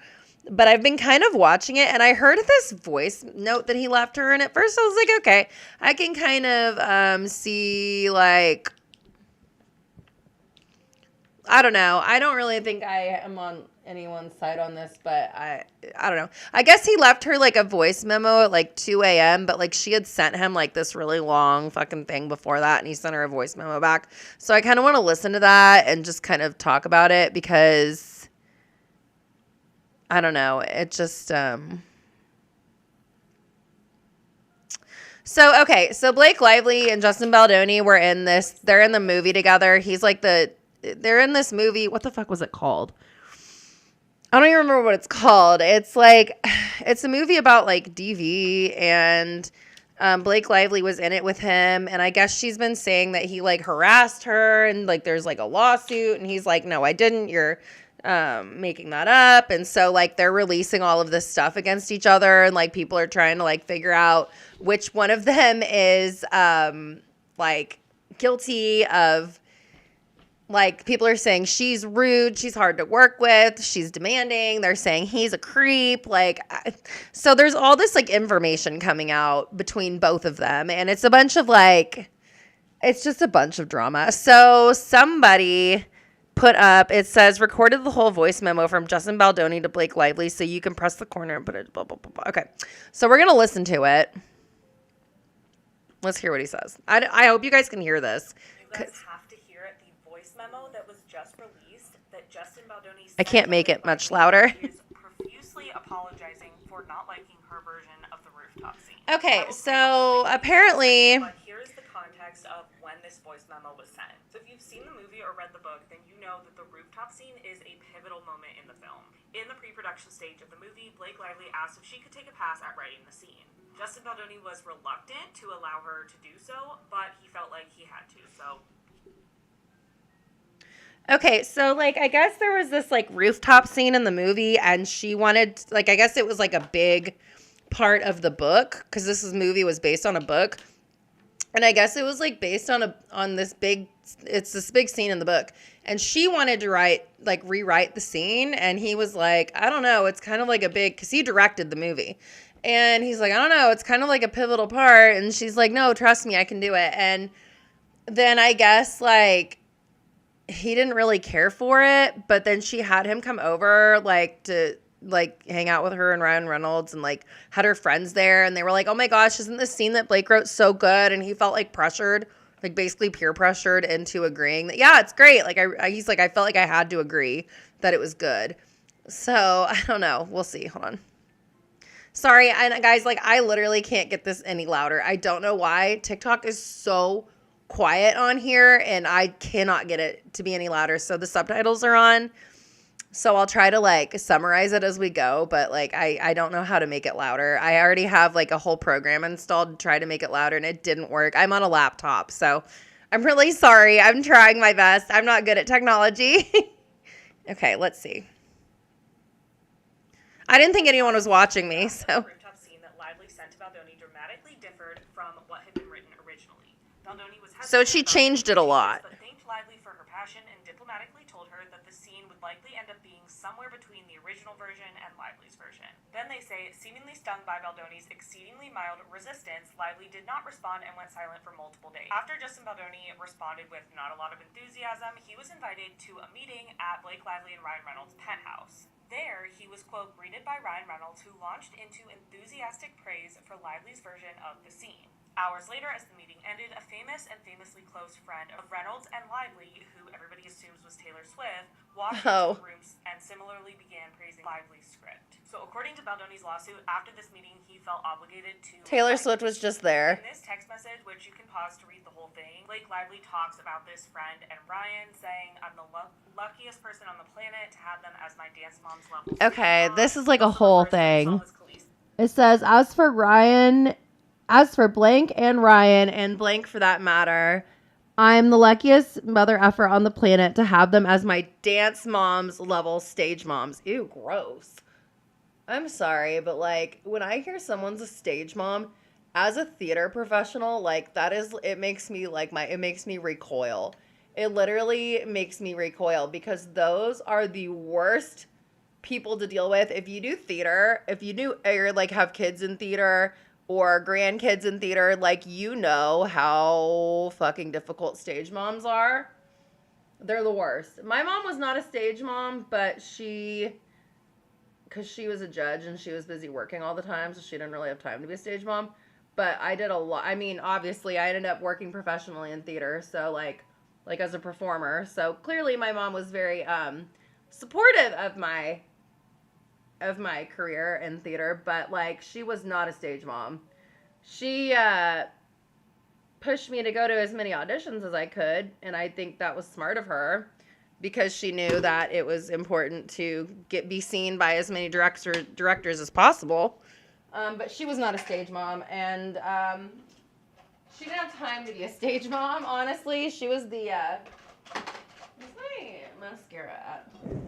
She was the head judge at the city, so she didn't have time.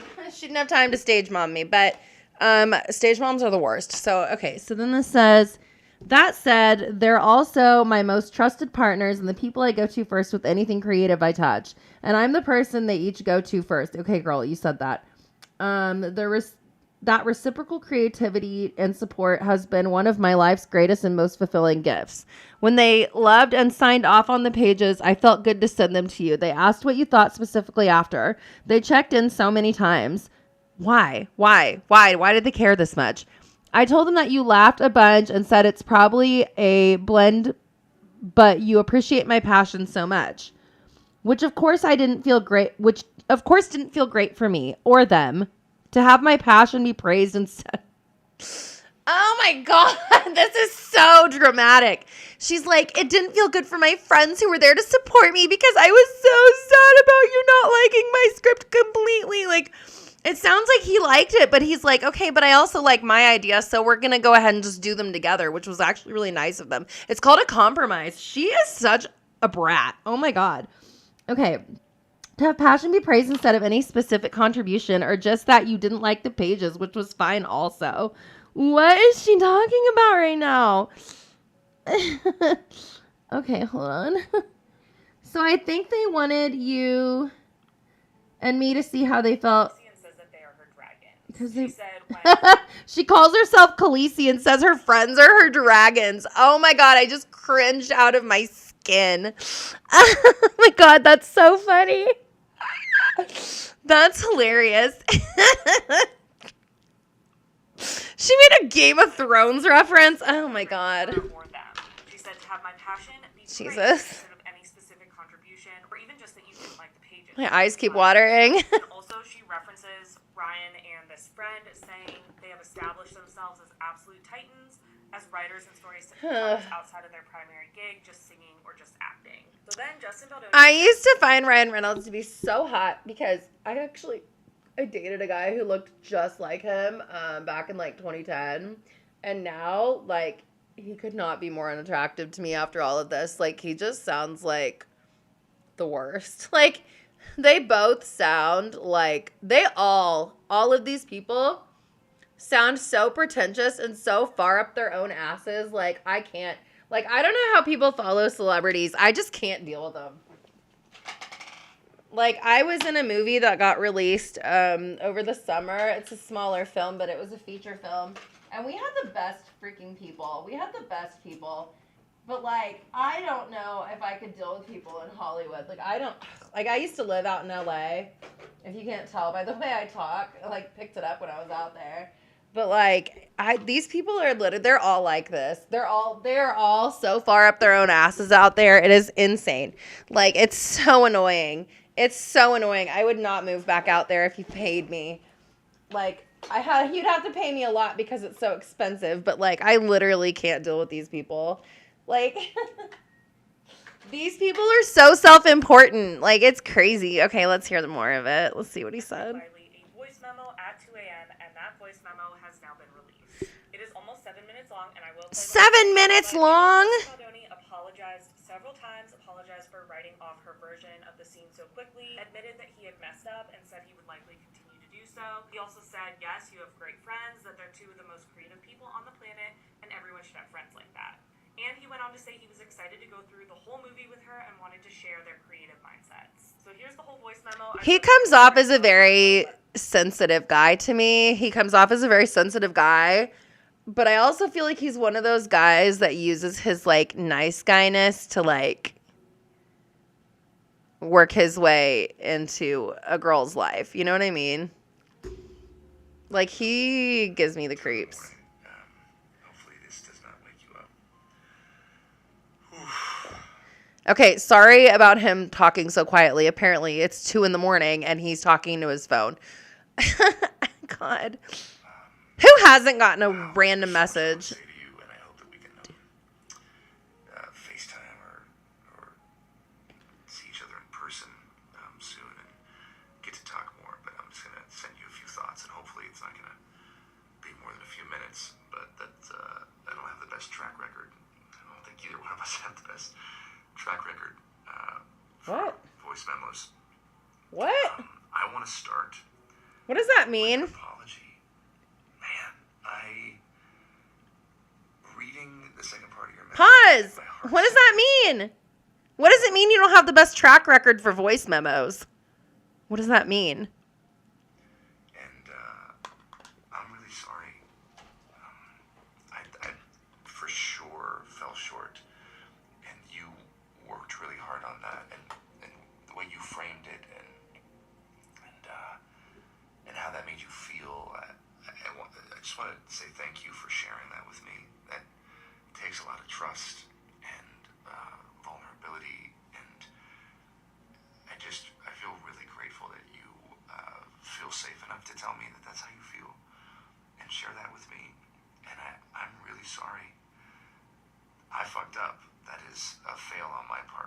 should know about me is I will admit and apologize. I don't think he should apologize for trying to compromise with her. What?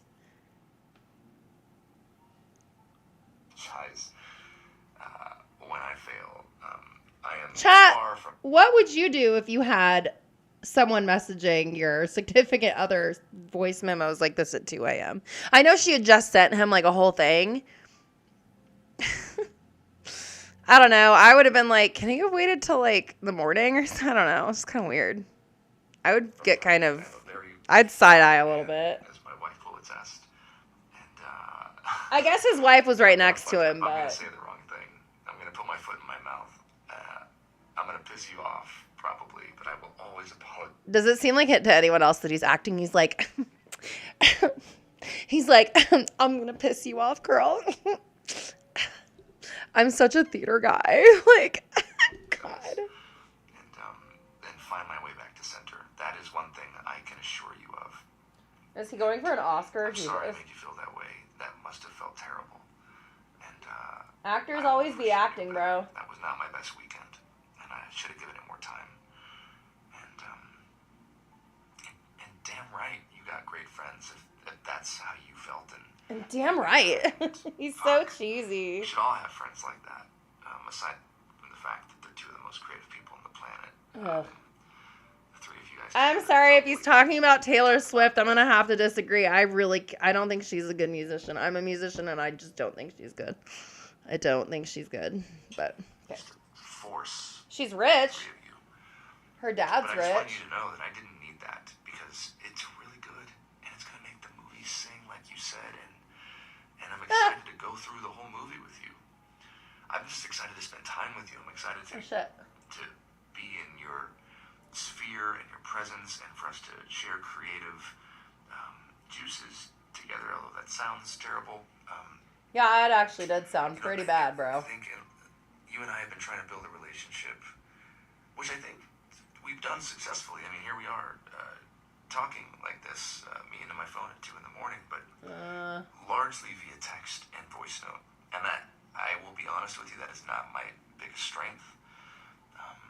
I love being with you. I wonder if she preferred to speak to him over voice note because she was like wanting to record everything. You know what I mean? Because, I don't know. It's just weird. This whole thing just gives me a weird vibe. Like, he gives me a weird vibe. She gives me a weird vibe. This voice note kind of gives me a weird vibe. I know that they said, like, his wife was right next to him, but, like, unless I'm seeing this, like, her in a Snapchat video laying next to him, I don't know how much I believe that. I don't know. This whole thing is weird. Like, to me, it kind of seems like they hooked up and things got weird between them and it turned into, like, it spiraled into this, like, crazy shit that's happening now. Like, you know what I mean? This just kind of comes off like they hooked up and shit went south. And now they're releasing everything on each other, but they also don't want to, like, out themselves that they hooked up. Because one thing I do know about theater people and actors is every time you do a project, somebody's going to hook up with somebody. Like, and it's usually the romantic people, like the romantic leads are usually hooking up with each other. Like, theater people are the horniest people you'll ever fucking meet in your lives. It's insane. So, shit, damn it, I dropped my mascara. I'm just getting the vibe that they hooked up and it got really awkward and they're just trying to, like, cover their own asses is just kind of the vibe I'm getting. But he does seem like a nice guy. I don't know. He does seem like a really nice guy. Like, I wonder if he really is just that nice and she's just a huge bitch, but it seems like they hooked up. I don't know. I'm getting the vibe. In somebody's space and being face to face, and I feel like that's where I excel and definitely fallen short at times in our text and voice note exchanges because there's so much to communicate and there's so much happening. And all that to say, I'm just really looking forward to spending time together. And I think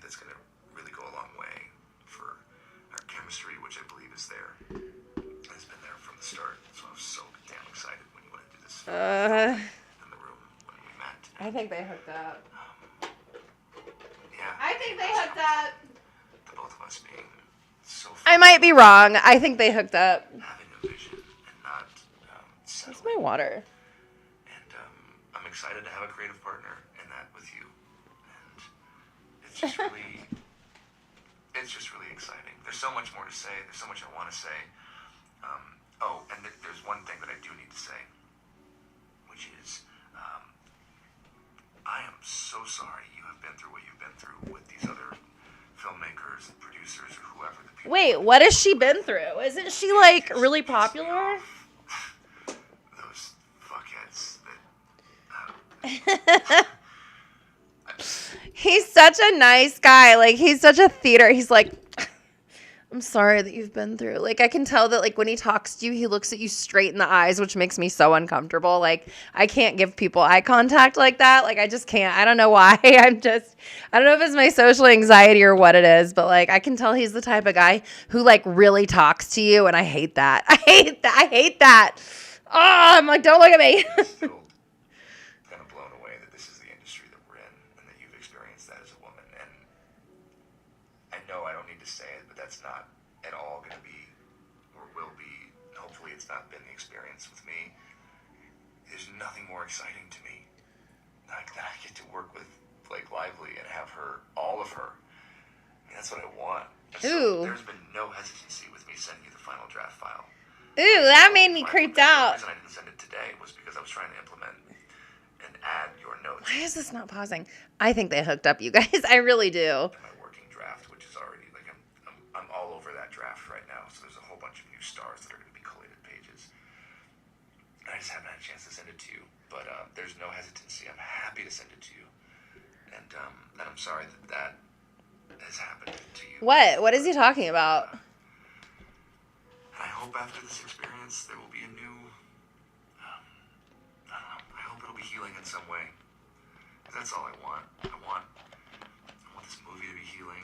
I want this movie to be commercial just like you and affect people. Oh. I'm getting a big, like, when he was like, I'm so excited to be in your sphere. And he's like, I want this movie to be commercial just like you. I feel like he keeps like, this is his dog whistle of like, I want to be popular and you're going to get me there type of a feel. But like not in a malicious way. I think that he's just trying to like let her know like, hey, you help me, I help you type of a thing. But it does sound like they hooked up. I want to walk you through my whole plan and the work that we're doing with the domestic violence partner that we found no more and just my vision. And I just know that this can be really, really special, and it's going to be special, and you're the secret sauce, and we're the secret sauce. They've so hooked up. Anyways, I have so much more to say. Because Jesus Christ, it's been 6 minutes and 30 seconds, so fuck me.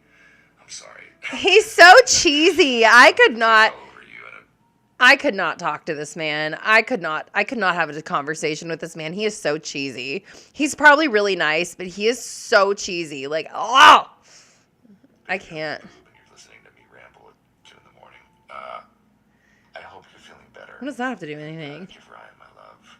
Thank you for sending me that. It means the world to me that you trust me with your feelings and your thoughts like that. And I can't wait to spend more time with you. Okay, I'm done cutting myself off. Good night. Ew. He gives me the creeps. Oh, God. That was so acty. That was so weird.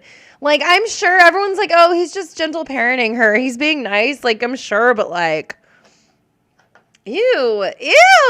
No, I've been in like the showbiz. There's no business like show business. Like, I've literally been in that like sphere for a very long time, and it's just very I can tell exactly the kind of guy he is. Ew. I don't know. I don't like her either, but like that just makes me feel weird. Ew. That's crazy. That's actually crazy. Were you guys not even able to see that? Well, there was nothing to look at. There was nothing to see. But Help. Yeah, no, there's nothing to really see there, but at least you guys got to, I hope you could hear it. I hope you could hear what he was saying, because I don't know, I'm on a laptop, so, like, I can't make this any louder, but yeah, that was weird. Like, he was just, like, very acty, and I definitely think that they hooked up. That's just the vibe I'm getting. I don't know. I might be wrong. I might be completely wrong. I don't know. I don't know. Oh, okay. So here's I just figured we could go through my TikTok for you page and kind of see what's going on for the last little part of my live. Because I need to go and make a video. I'm going to listen to some music today. I might listen to more K-pop. Those have been kind of, people have been liking those videos, and maybe some classic rock, and hopefully not get copyright blocked, because I keep getting copyright blocked. So, okay, moving on. This says United States citizens being denied passports without reason, which is concerning because I'm trying to get out of the country because I'm on dialysis, and I can just see them getting rid of my Medicare and my Medicaid and my Social Security, which I rely on to stay alive. So let's see what she says about this. Make sure you guys can see it. Play. Why is this not playing? Hello? TikTok. What the hell? What is going on? Why is TikTok freaking out? Okay. What the fuck? Okay, go away, TikTok. Get off of my fucking screen. This is pissing me off. Holy shit. Why is it freaking out? Why isn't it just working? Well, I don't know what that was going to say, but that was so weird. Like, it was not pausing or doing anything at all. Oh, God. What is this? What? Here we go. Here we go. This is what we watched earlier. Even yet know the names of the 67 people who were killed, and you are blaming Democrats and DEI policies and air traffic control and seemingly a member of the U.S. military who was flying that. All right, we already watched this. That pissed me off enough. I'm leaving the Los Angeles Passport Agency after trying to acquire a new passport after mine was expired and misplaced by quite a bit. And I've been impacted by the executive order, and they are effectively banning me from travel, though they won't call it a travel ban. They stated that they would at first give me a passport that had the male identifier on it, though I have my sex legally changed to female, and 2 states and administratively with the federal government through Social Security before as well. And after claiming that they would give me the male one, I said any is fine as long as I'm able to travel. They came back and said that actually this is the first we're hearing that, and we won't be able to give you that either. We won't be able to give you any passport. We have no further information. They wouldn't tell me anything. I spoke to... You can't fucking keep people in the... You cannot do that. Oh my God. I'm really worried. I'm really worried for my cousin. My cousin is transgender. They're my best friend. I want them to get out of this country, and now they're not letting people who are trans travel. Is this what I'm getting from this? One person who wouldn't give me any information, which led to me speaking to a supervisor, and they towed the same line, where they will not call it an effective travel ban, though that is the impact, where my travel plans I cannot make. Why? They will not give me any Why? any name, gender, sex, of any form. And that is the case of what we are dealing with right now in the United States. There is an effective travel ban. Let's see what the comments are saying. But why, though? They said, seek asylum in Canada at the border. And you've had any sort of change with your Yeah, that's what I would do. A lot of people saying things like, oh, it's fine if you just want to get a passport with your old gender, it's fine. That's not true. They will not give it to me. And when I asked for more answers, I only left the office under threat of arrest. They stated that they would arrest me if I asked any more questions. So I left peacefully. What the fuck? But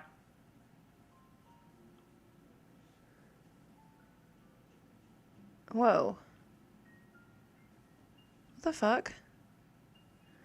That's crazy. That's literally crazy. Darling, here's my theory. Here's if I were the president. Katya and Trixie. I would do this. Cars illegal. Number one. We would ramp up. We'd use all the money from the Defense Department to do trains. Mama, the fiercest trains you've ever seen in your life.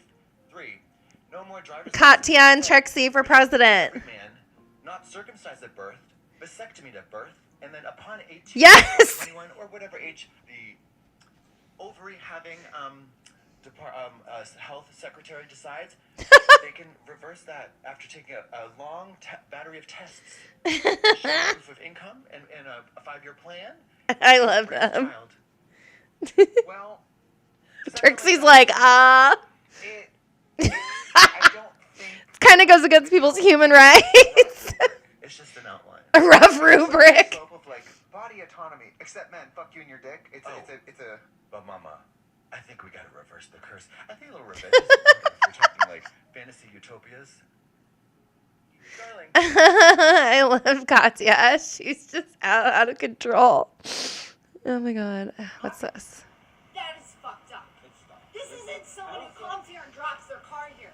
I pay a shit ton of money to be a club member. No. Oh no. This is offensive. What is going on? This is offensive, Adam. I know it's funny. Adam? Are you videoing this? Are you videoing? Yeah, I have to. Because it's not respectful to video us. It's not necessary. What's happening here? Okay, then we'll walk away unless you want to boo. Unless you I want would say they gonna tow it, then, sir. You're gonna tow our car. Oh, they parked somewhere they weren't supposed to park. It's $90. The gym's closed. Okay, I'm gonna pay $90 now, and then I'm gonna take it out with the city, whoever I need to. I pay a lot of money. I pay a lot of money to have my car. Could you stop videoing, please? Come on, sir. No, don't Touching touch my it. property. Don't touch it. Touching my property. I pay a lot of money. He's like, oh my god, this is not the first time I've dealt with this with her. Don't touch him. Don't touch him. Hey, as long as you know, man. So we not paying for the boo tonight? We're not paying for the booth. So what's gonna happen? What are you gonna do? Take your car. He's gonna take your car. Whoa. I know, it's funny, right? It's funny. Whoa. If any man yelled shut up in my face like that, I would immediately be like, all right, you know what? Take him to jail. I'm never talking to him again. I don't think people really, truly grasp my ability to ghost. I will never talk to you again, sir. Oh my god. What is wrong with him? This is funny as shit. Oh shit, he just pushed her. Adam needs to go to jail. He just straight up put his hands on her. Oh hell no. Did you guys see that? Who is this? Someone find out who this is. We're gonna video you. Yeah, we're gonna video you. Yeah, we're videoing you. Here you go. Adam.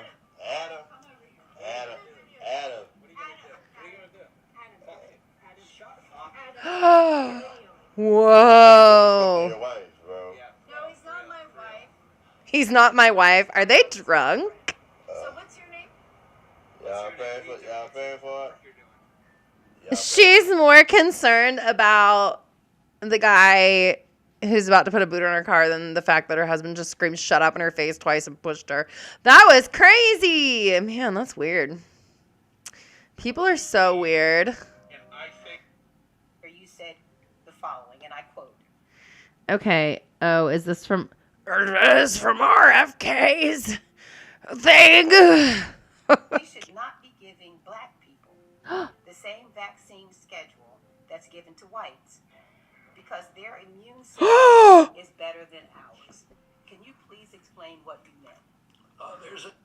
RFK said we should not be giving black people the same vaccine schedule that's given to whites because their immune system is better than ours. He said, he tweeted that.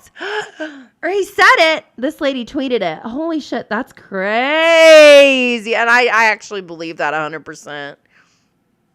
I believe he said it. Studies, I think most of them by Poland, that show that the particular antigens that blacks have a much stronger reaction. Differences in reaction. He's not even dog whistling. What did you say, girl? You said one of my chats. She said train horns. You're right. Oh my God. Products by different races. So I have 17 seconds. So let me just ask you, what different vaccine schedule would you say I should have received? What different vaccines? This is getting really close to eugenics for me. I don't like this. I mean, the Poland article suggests that blacks need fewer antigens. This is so so dangerous. You get the same measles vaccine. Mr. Kennedy, with all due respect, that is so dangerous. Yeah, it is. Your voice would be a voice that parents would listen to. That is so dangerous. I will be voting against your nomination because your views are dangerous. Yeah, I agree. I love this girl. This is the girl who was like, who says liberals are supposed to be the accepting nice ones? She's like, I was a mean girl in school. What does this say? It says, so the comment says, let anyone poke fun at drag makeup then. You gonna laugh then because, what? Are you gonna laugh then? Or are you gonna scream homophobia? Wait. Little emoji. Am I labeled now? Did I sound insensitive? Is my judgment of your judgment worse? School me. What the fuck is Beck? Is that her name? What? In college, I took math modeling, which is essentially remedial math. And all the football players sat by me and I would ask them for the answers. And they were like, we sat by you because we thought you would have the answers. And I was like, oh, I thought you sat by me because you liked me. And I was so bad at it, I actually had to withdraw and take it again sophomore year. And the only reason I passed sophomore year was because I finally went to the professor and I was like, look, if you don't give me a C, I'm just going to be back here a third time. And neither one of us wants to see me sitting in the front row crying during every test and like feebly trying to access the equations that I stored in my calculator. And she was like, yeah, no, you're right. That was quite pathetic.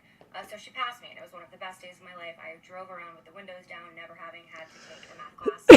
Again, you commenting and saying anything remotely negative about a drag queen's makeup would be like me driving to NASA headquarters and telling them that their math is wrong.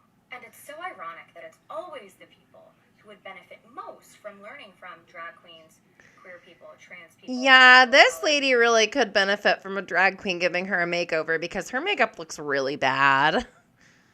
She's right. About makeup technique and theory because they're coming at it from a different place than you, and yet you're always the most hateful. So that knowledge will elude you, and that's why you look like this.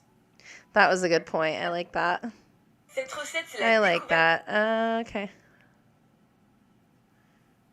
It's what? Oh no. Oh no. Oh no. Everyone panic. What's a MAGA hat?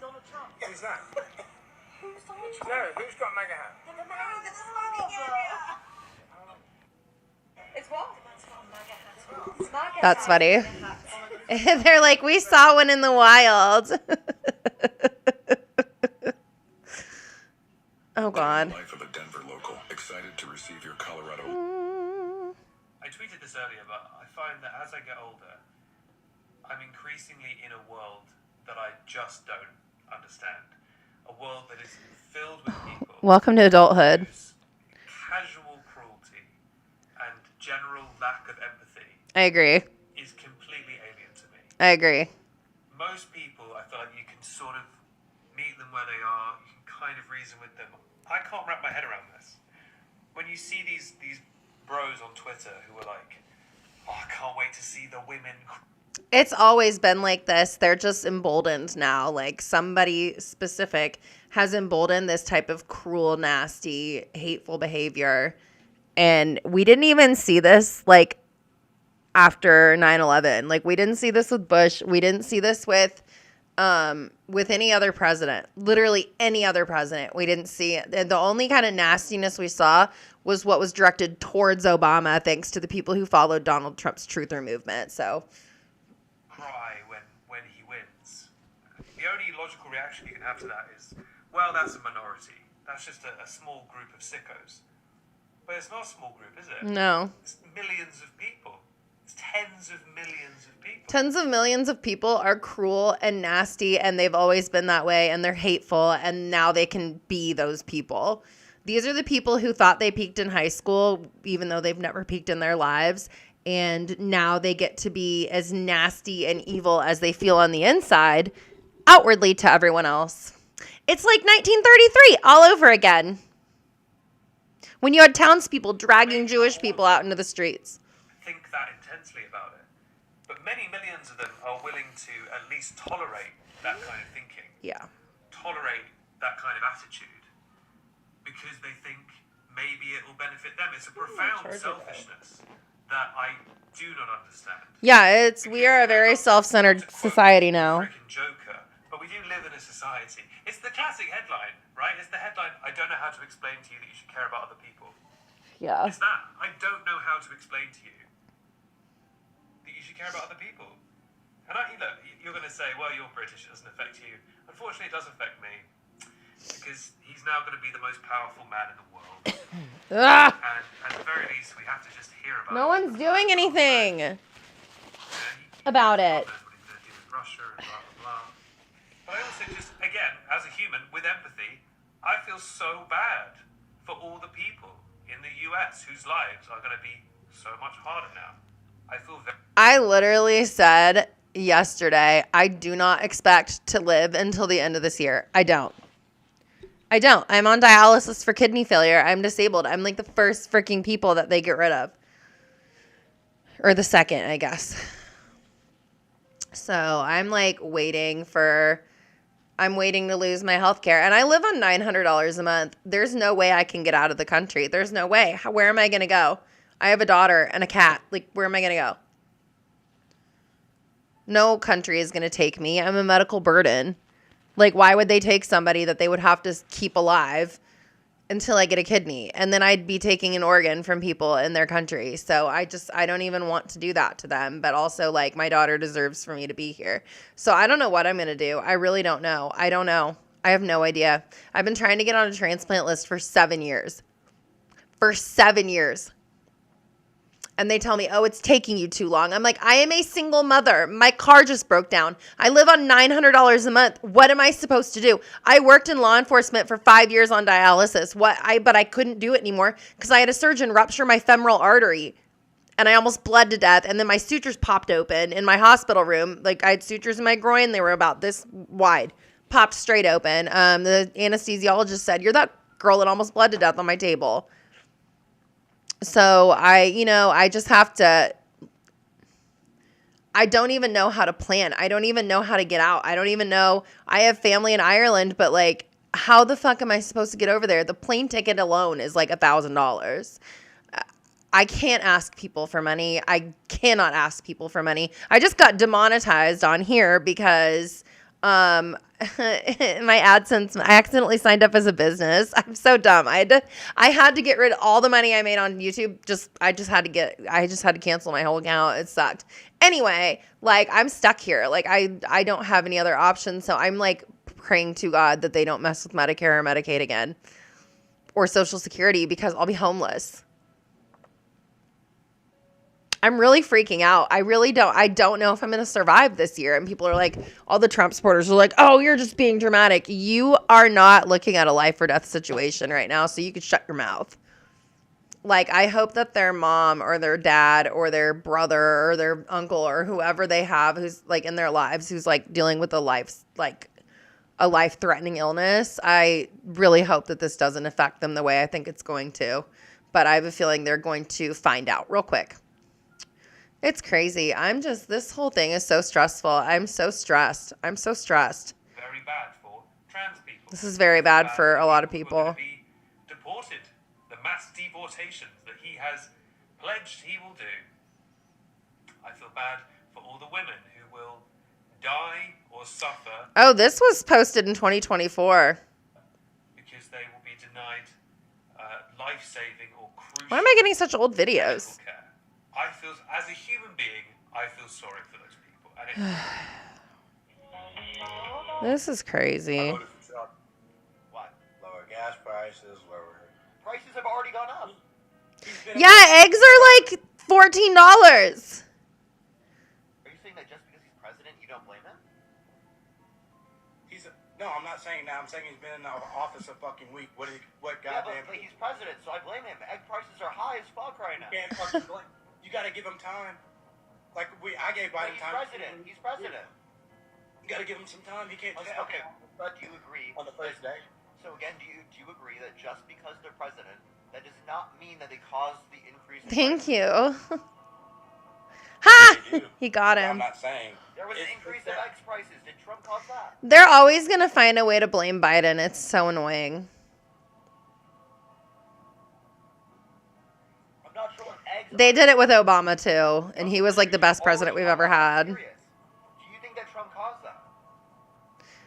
Okay, TikTok's just pissing me off. I'm like not even having a good time. Let's go to YouTube. I'm not even having a good time. Like, I don't want to even talk about this anymore. It's stressing me out too much. I keep thinking about how I'm probably going to die. Like, it's so... I'm so stressed out. Like, I literally am so stressed out. Like, what? I get the most random things on my For You page, y'all. Like, I just really do. Okay, I really like Danny Flores. Let's see. I know this is me reacting to a reaction video, but I want to see what this says because it says, Ash Trevino's sister-in-law exposes her. Apparently her brother was 12. Holy shit. Today with the tax expert who's just She is such a predator, y'all. She is a predator. If you don't know who Ash Trevino is, she's a TikToker. She's not even a TikToker. She just goes on TikTok live and begs for money. She doesn't even beg for money. She sits there like this. Tap it up, tap it up, tap it up, tap it up. Double tap, double tap, double tap. That's like literally all she fucking does. It's boring as F. Oh my God. You know who is funny though? I have some videos of him. You know who's funny is Santos, bro. He's another TikTok live streamer that like was collabing with Ashley and he's funny as fuck, dude. I think he's trolling everybody. I don't think he takes himself seriously. I think he's like mega trolling everyone and I think it's the funniest shit ever. Him and that Brie Olsen girl's baby daddy 2K, funniest shit I've watched in a while. So I'll show you. We'll watch some videos about that before I go. But yeah, let's see what this girl says. I don't know if you've ever seen my content by chance.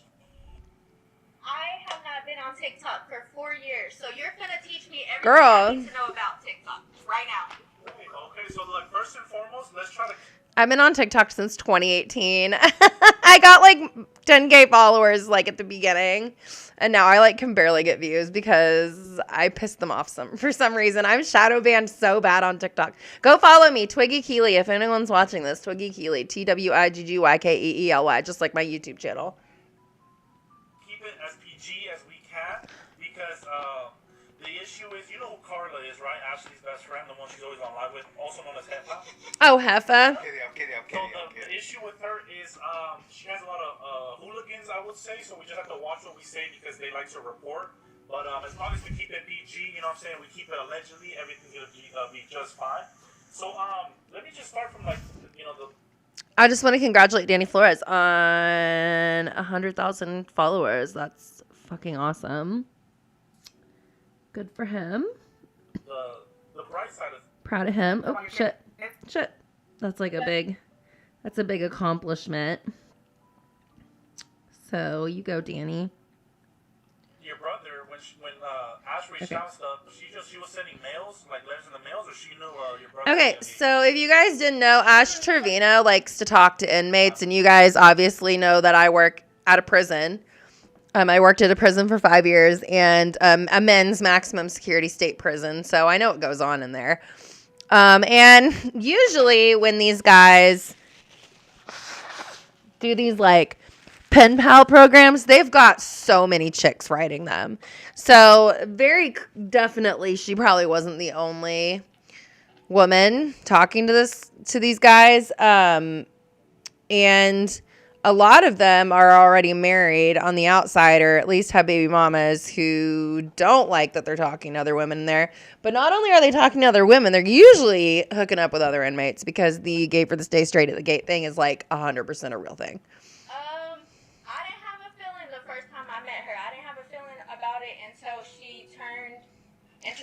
I didn't mean to skip that far. I didn't mean to skip that far. They like to report. Okay. But, as long as we keep it PG, you know what I'm saying? We keep it allegedly, everything's gonna be just fine. So let me just start from like the bright side of things. How did you first feel about Ashley entering your family? I didn't have a feeling the first time I met her. I didn't have a feeling about it until she turned into who she really was, which was. Okay. So when Ash reached out and stuff, she was sending mails, like letters in the mails, or she knew your brother at a young age? So they knew each other from a young age. Like we used to go to the same church as kids, all of us, her family, my family. We're all. It's crazy. Her cousin's married to my cousin. Mhm. Oh. Get my notepad out for this one. I feel like it's gonna be a juicy one. So this is the sister of one of the inmates that Ash was married to at one point. But I guess they've since divorced. But this is her former sister-in-law. My Discord had questions, but they all kind of disappeared since it took a while to join. Let me see. So I was listening a little bit to the part you were saying that she used your brother like to get a Wait, chat. So this is a first video that she came out with. She just went straight live with him. And she never spent the stimulus on what she said she would use it? What was that about? She got 2 stimulus checks from him, and she kept them for herself. I don't know what she did with the money. I mean, I know my brother didn't get it, so. But yeah, she got 2 stimulus checks and She just said that Ash stole the stimulus checks from her brother while he was in prison. claimed them on her taxes that year. And claimed them on her taxes. What? Her daughters, I'm sorry if I look this way, I'm looking at the questions. Oh, she was going off. Close to your brother? Would they consider him like the dad? Like, how close were her daughters? So the oldest one, from what she would tell me, she didn't really like my brother. But the younger one, I guess she got along with him a lot better, and they would talk on the phone. She would take her to visitation. But I do want to try to stay away from the kids because I don't, I just, that's not my vibe. Okay, so I have a question here. They're asking, was she always this I don't know, crazy would be the word, but was she always like that from the start? Or from the start, was she fine? She was not always like that. I guess you could say fame got to her head. TikTok got to her head. When we first That's pathetic. met her, I say met her, but I really mean like from the point when my brother got with her, which is 2019, 2020, something like that. Yeah. She first came around. She was cool. She didn't do too much. She was never like drama. Never started anything.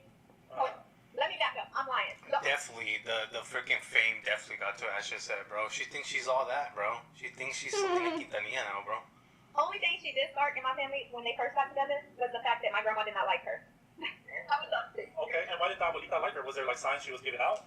It's crazy because that's exactly what she said. She went to meet her, like went to shake her hand or give her a hug, and my grandma left her in the air. She didn't say hi to her, didn't acknowledge her. She just walked away. Like she wouldn't even acknowledge she was in the room. And Grandma didn't I didn't like want to bring her. it up at the moment because like that was the first time she came over, and it was like, okay, this is who he's gonna be with. So we didn't talk about it till the next day, but she did call my brother crying that night, saying that my grandma didn't accept her, and that hurt her as well. So you think maybe she just had like a good sense of energy? Because a lot of people here are saying that grandmas know. Grandmas do know. My grandma was mean as shit, too. I loved my grandma. What the fuck? These ads. No. That's what she told me. I said, like, how do you know? My grandma was so mean. I loved my grandma. Dude, the grandma definitely knew. Like, bro, he She was could tell. 12, 13. You were, what, 18, bro? That's kind of weird. So their cousins are married. So Ash would have been around her brother before he went to prison when he was like 12 years old. That's so fucking weird to me. That's kind of weird, bro. That's why the grandma didn't like you. How did you know? She was like, She could tell you're creepy. When she was in the room, she gave me ugly energy. And I was surprised because I'm a real big energy person. And I was like, dang, keep with me because I didn't really catch that vibe. Yeah. So a lot of people are asking, what's the reason as to why you decided to speak about it now versus? I really didn't decide to speak about it. It was kind of like spare of the moment thing because I had posted a video of him. He just turned 30 today. But I haven't been on TikTok in years. I was like, I'm gonna go post a picture of my brother. As soon as I did, the questions just started coming in. I have so many inboxes. I haven't even read all of them. There's so many people wanting to know. Like, Man, people online find out everything, bro. They find out shit so fast. It's crazy to me. Like, she hadn't been on in 4 years and people already figured out who she was and were messaging her about Ash. That's crazy. You guys are out of, like, you guys do too much. And about him was it true? Because I guess her OP followers know, like, she used to, like, say so much stuff about him. And a lot of people are just like, what's his side of the story? What is the truth behind what she's saying? Or, so. Okay, and did you see what was the family's reactions of her mother disowning her? Like, what was, like, I don't know if you saw what happened with her when she got, like, exposed on TikTok. What was, like, your family's reaction towards that? Wait, I don't know. You're telling me now. What? No, it's because, something, like, she was on live, she was a little, I think she was drinking so much, and then something, popped out a little bit, and a lot of it, she was disowned for that from her family, but, yeah, that's what occurred for there. Okay, now, I know we're not talking about... I thought only her mom disowned her. I thought that was still cool. Yeah, her mom did straight up disown her. But some people keep asking about if she has a son. Do you know anything about that? I wouldn't know. As far as I know, she couldn't have any kids. Son. She told my brother her tubes were tied. She couldn't have any kids because they were going to look into, like, the whole untying her tubes and seeing if there was a way, they could possibly... Oh, she had her tubes tied? Okay. And, hold on a minute. She keeps saying, I might be pregnant. I'm late on my period. Like, she's always saying that. But she had her tubes tied. This girl just said they were looking into untying her tubes. You guys just let her fucking lie to y'all. Like, what caused the fallout between you and Ashton? Like, how did that start? That's hilarious. It started because I went to the courthouse and filed my brother's divorce for him. I went to the courthouse, filed his divorce. There was a signature from the papers missing, and it was one of her signatures. So I went to the police station where she lives, because around the same time I had got oh shit! Dropped my phone. The one that had my brother's name on it. And so a lot of people were sending it to me, just like, hey, you need to be aware of this, showing your brother's identity. Apparently, he opened a credit card in his name. So I had actually, when I went to the courthouse, I had went to the police station, and they told me that they couldn't pick up any charges or do anything about it because I had to go to the city where she lived. So that's how I ended up at that police station. When I got to that police station, it was the funniest thing ever. Because here I am going in thinking I'm going to tell them, like, hey, this girl's stealing somebody's identity. I got the proof right here. Let's get it taken care of. The officer that came out and talked to me, he told me that she had a restraining order on me. So she's been out here stealing people's identity or stealing their fucking money and stuff, and now she's just stealing people's money on TikTok. She's such a grifter, dude. This is what you call a con artist or a con man. I swear, it's getting, like, people are just getting conned so much easier nowadays. Like, you can't just go to the mall and run into some guy trying to con people. Like, you gotta actually, like, it's so easy now. You just fucking get on TikTok. And people just, that's crazy. Like, I go live on TikTok, but I like to talk about dialysis, and I have, like, a little support group of people that I like to talk to who are also on dialysis. And so it's, like, kind of nice to connect with other people who are going through the same thing that I go through. But, like, I don't ever ask for money. And if anyone sends me any gifts on TikTok Live, it goes to my kidney transplant fund that I'm trying to save for, all the extra shit you need to pay for when it comes to a kidney transplant, like getting to the freaking hospital, staying at the hospital to recover for the 6 to 8 weeks. You have to stay in, like, a hotel around the hospital. There's no, like, lodging for people with kidney disease. They won't let you stay at the cancer centers or anything like that. So, so it's like a whole big thing. But anyway, I don't ask. I can't. I don't like to ask people for money. I don't like to ask people for help. I didn't even ask the only person I asked for help is my baby daddy. But I really feel bad. I feel bad every time, and I just paid him back the other day. So I was like, here, you helped me out last week. I'm going to send you this money back. Like, I don't know. I just am so uncomfortable with it. And I probably end up struggling and suffering longer than I should or more than I should because I don't like to ask for help. But that's just the type of person I am. So I just don't really understand it. She had already put a restraining order on me, I guess, from when I previously started handling the divorce or something. Okay. That's probably why I'll always be broke. Why they divorced and they finally wanted to leave each other. What was the reasoning for that? Allegedly, she slept with his best friend from when he was out. Oh. So Ash Trevino slept with her husband in prison's best friend when he had gotten out? Yeah. And how did he find out that she was double dipping with the best friend? A lot of people write people, Yeah, they do, bro. And they talk about everything in prison. I know literally specific girls from my city who have like STDs because of the dudes in SEG. And they'll be like, yo, did I tell you about this B from Wichita?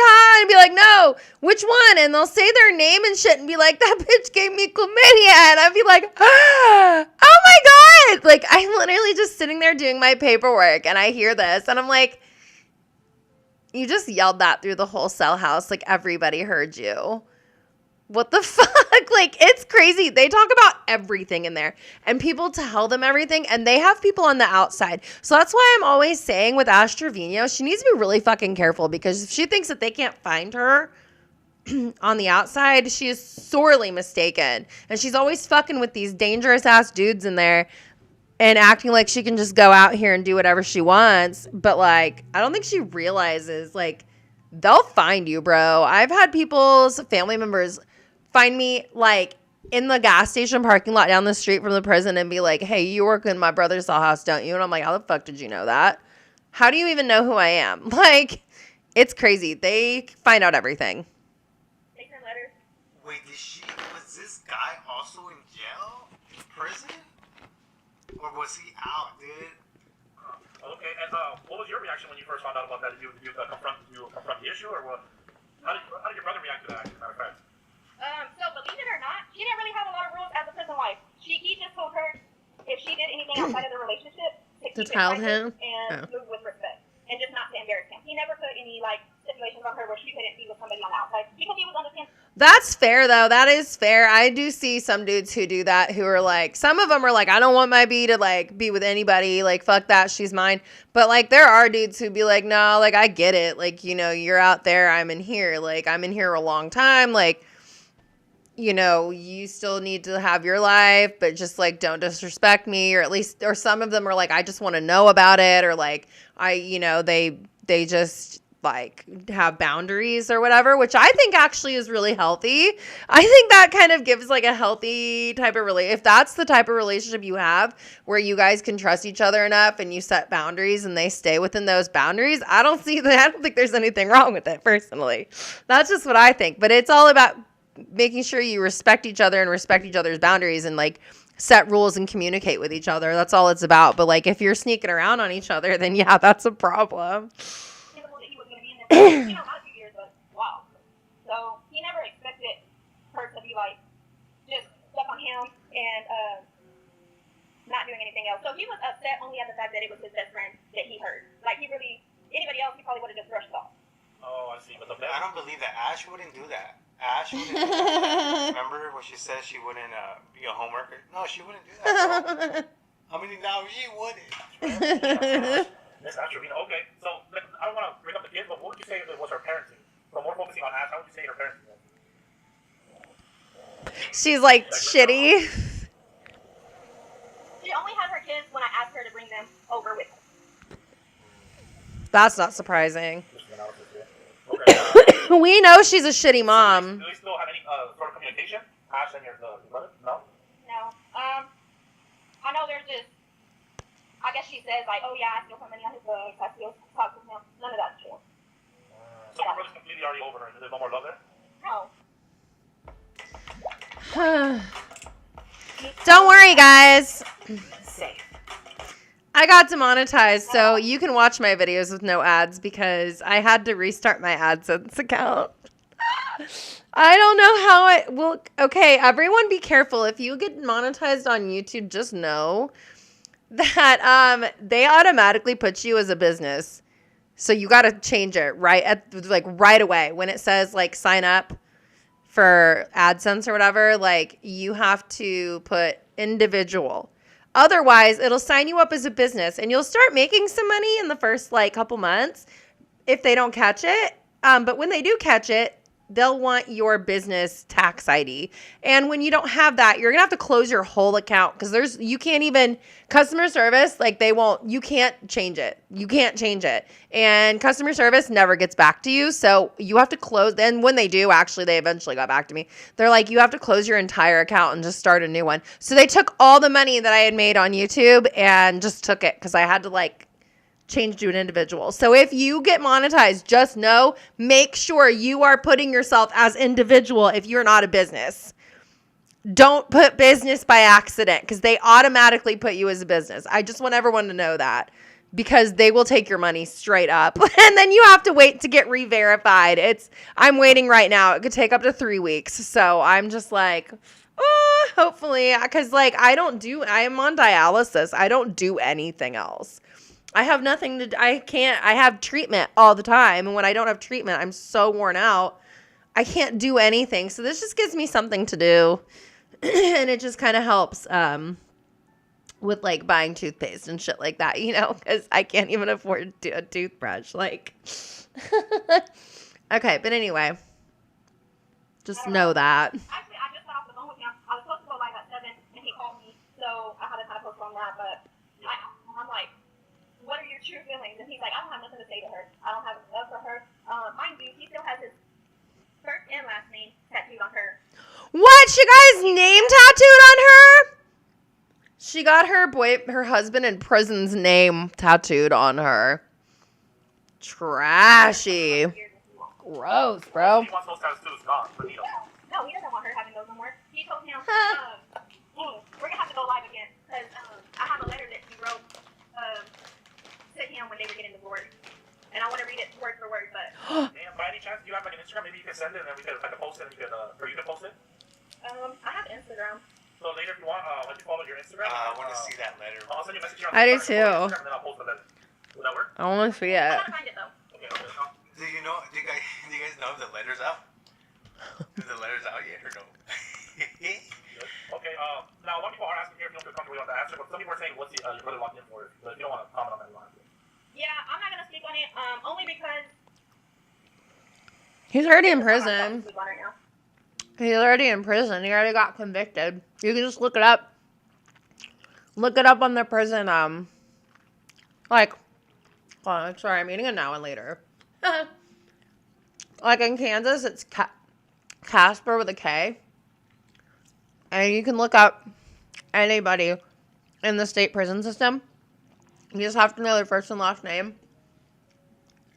And you have to make sure you have the thumbnails on so you can see what they look like. If you know what they look like.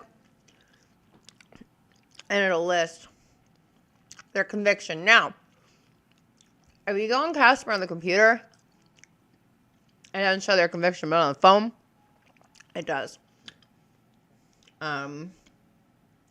So, I think they're in Texas, right? Go on the Department of Corrections, the Texas Department of Corrections website, or go on their inmate roster. I don't know what the equivalent of Casper is for Texas. But if you want to look up anyone in the KDOC in the prison system, it's KASPER.gov. And they have one for Texas too. So if you want to look up his charges, I mean, they're listed. He's convicted. If he's in prison, then he's convicted. If he's in the state prison, you can find it that way. If it's federal prison, you can probably look it up on the Board of Prisons, the BOP site. But I don't work federal. We only have one up in Leavenworth, so I don't really know much about that. But I know how state prisons work, and you can look up his charges there. It's only because I work at the prison, not because I know someone in prison. How do you feel about that comment that she knew at a young age you were the one? That's weird. Delusional and fine, you would say. You were 18, walking into church with your husband, and a 12-year-old was sitting on the church pew trying to get some gospel. Weird. Ash was married at the time? Yeah, to her kid's dad, I think. She's disgusting, bro. Sucia. And you would think about staying with him for the rest of your life? 12. 12, bro. You weren't supposed to be thinking about this little boy. 9 years old. My daughter's 10. He was 12. You're 2 years older than my daughter. Who you guys... Gross. Women can be predators too, bro. But no, they didn't really... Was a kid a monaguillo or what, dude? Cause damn, bro. They didn't really talk like that when we we were in church. She just had a crush on him, I guess you could say. And Yeah. my mom used to tell her all the time, like, girl, you're too old for my son. Stay away from my son. But they were cool. They were friends. He would hold her baby, her oldest daughter. But he out like 12 years old. He used to hold her, walk around church with her and stuff. So. Yeah, okay. And Weird, let me bro. ask you, does she feel that Ash parents enable her behavior? Like, where do you think maybe some of her behavior came from? Oh yeah. Yeah. If you're 30 years old and your parents are not giving you no deadline to get out that house or take care of your own kids, like, of course you're just going to be delusional your whole life and think stuff is handled to you and not have any real morals or Yep. any of the above, really. That's a good point. Yeah, damn. Okay, and She's trashy. also, chat, you guys do have questions here on TikTok, you guys can ask, and then, you know, she reads it. If I read it, we could ask it as well. I like this sister-in-law. I think she's cool as fuck. I'm like, I got off my life to come here. Everybody was telling me to come here. Yeah, it's just because I had a few questions. Well, some people are asking about, like, hygiene. What would you say the hygiene was? She was always spraying something. Not the hygiene. hygiene. Super sprayed to get the... Yeah. Oh, man. Some people also asked if she was a drinker a lot when she was... Did she drink a lot?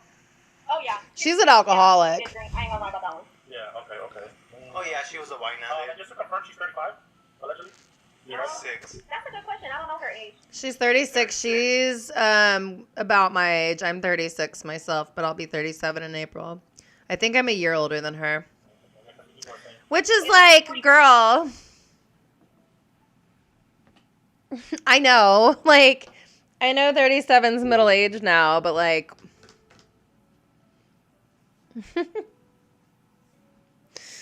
I thought she was in her 40s. I thought she was almost 50, girl. I literally did.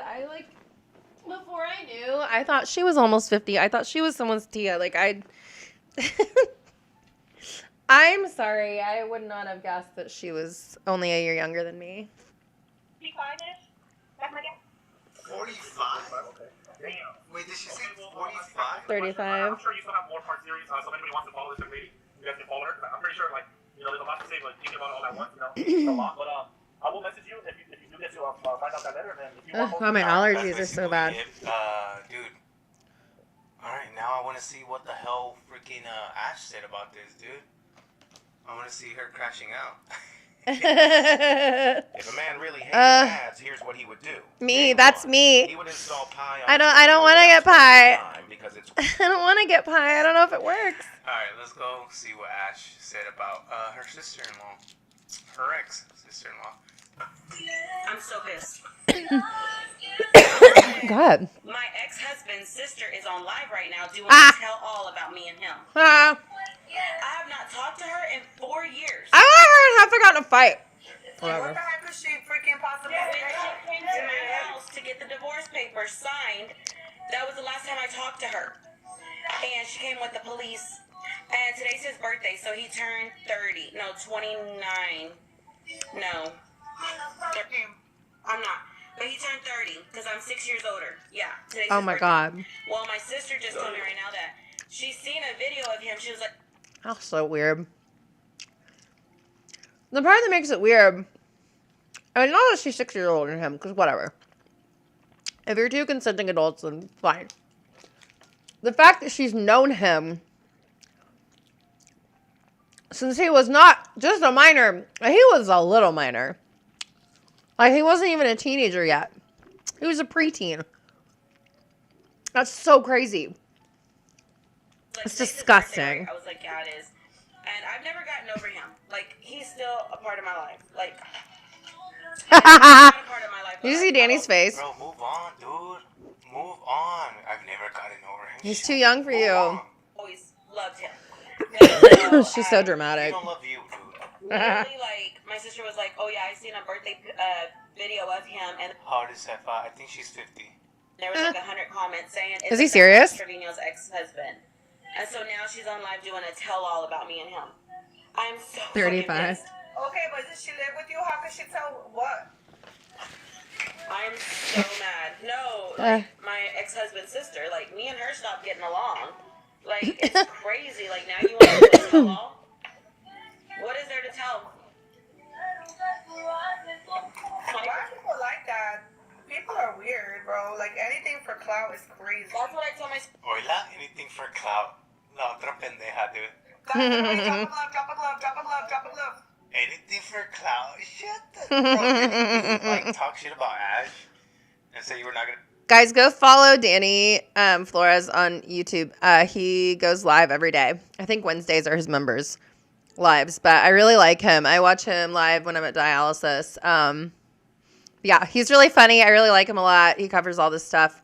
So shout out to him and go follow him. And he just hit 100K, so congratulations. It's awesome. It's a big accomplishment. I'm gonna talk to her, but then you're right here battling her. I'm struggling breaking 2K right now here over on YouTube. So. Or clout, perhaps?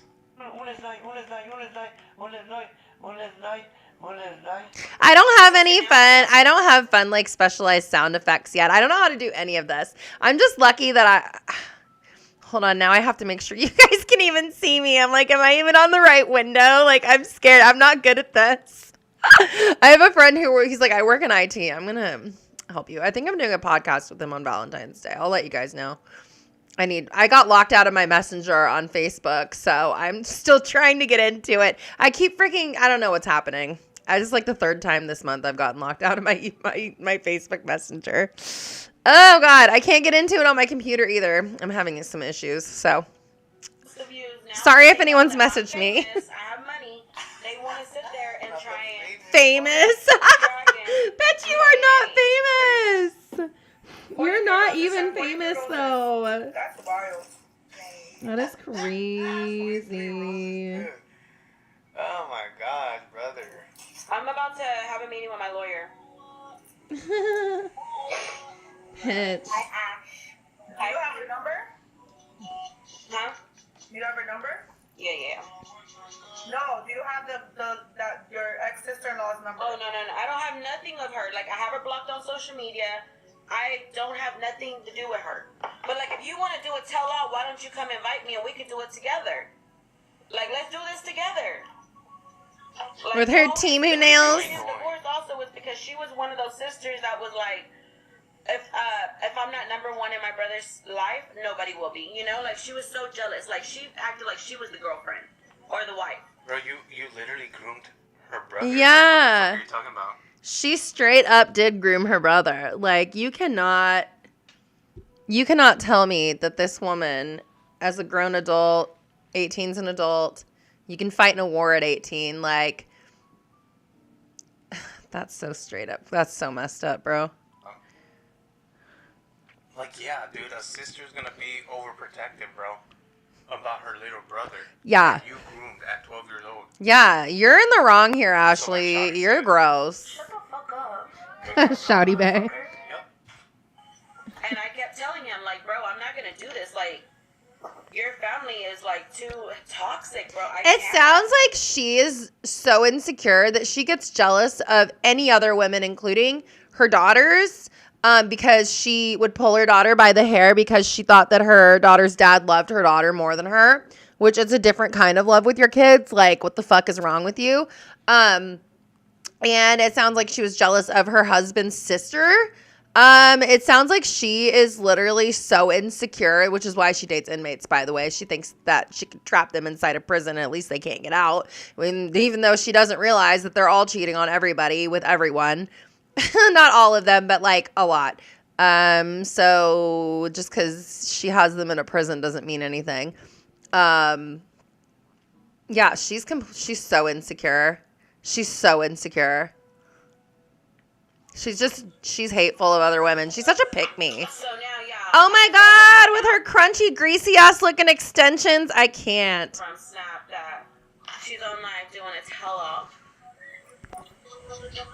So why do you add her in here? Those big chunky 2003 highlight extensions. Bro, she gonna have nobody in there.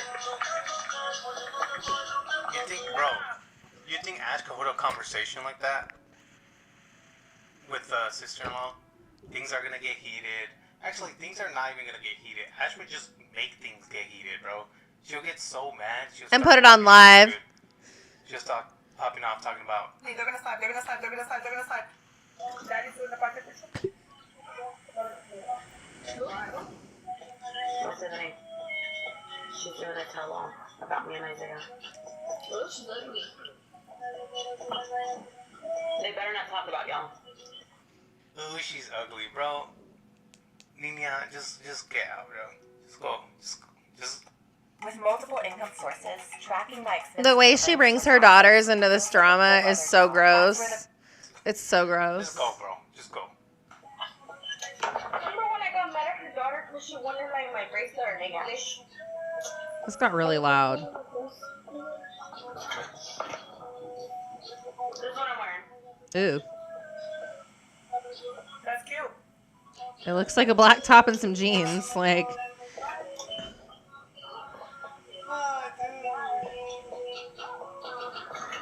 Basic. Basic. Where's the pants from? That's cute. Danny.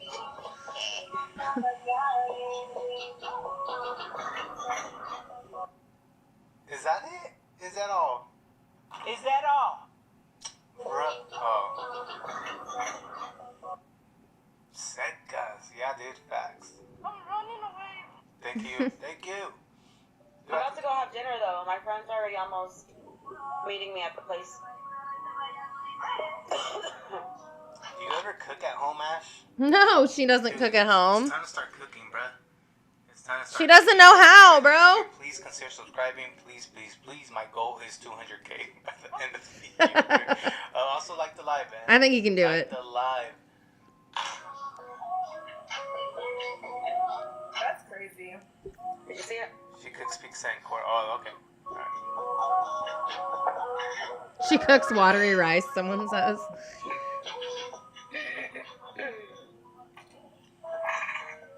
Yeah, Ray, I saw that. We Like, talked about that yesterday. They just sit there like this.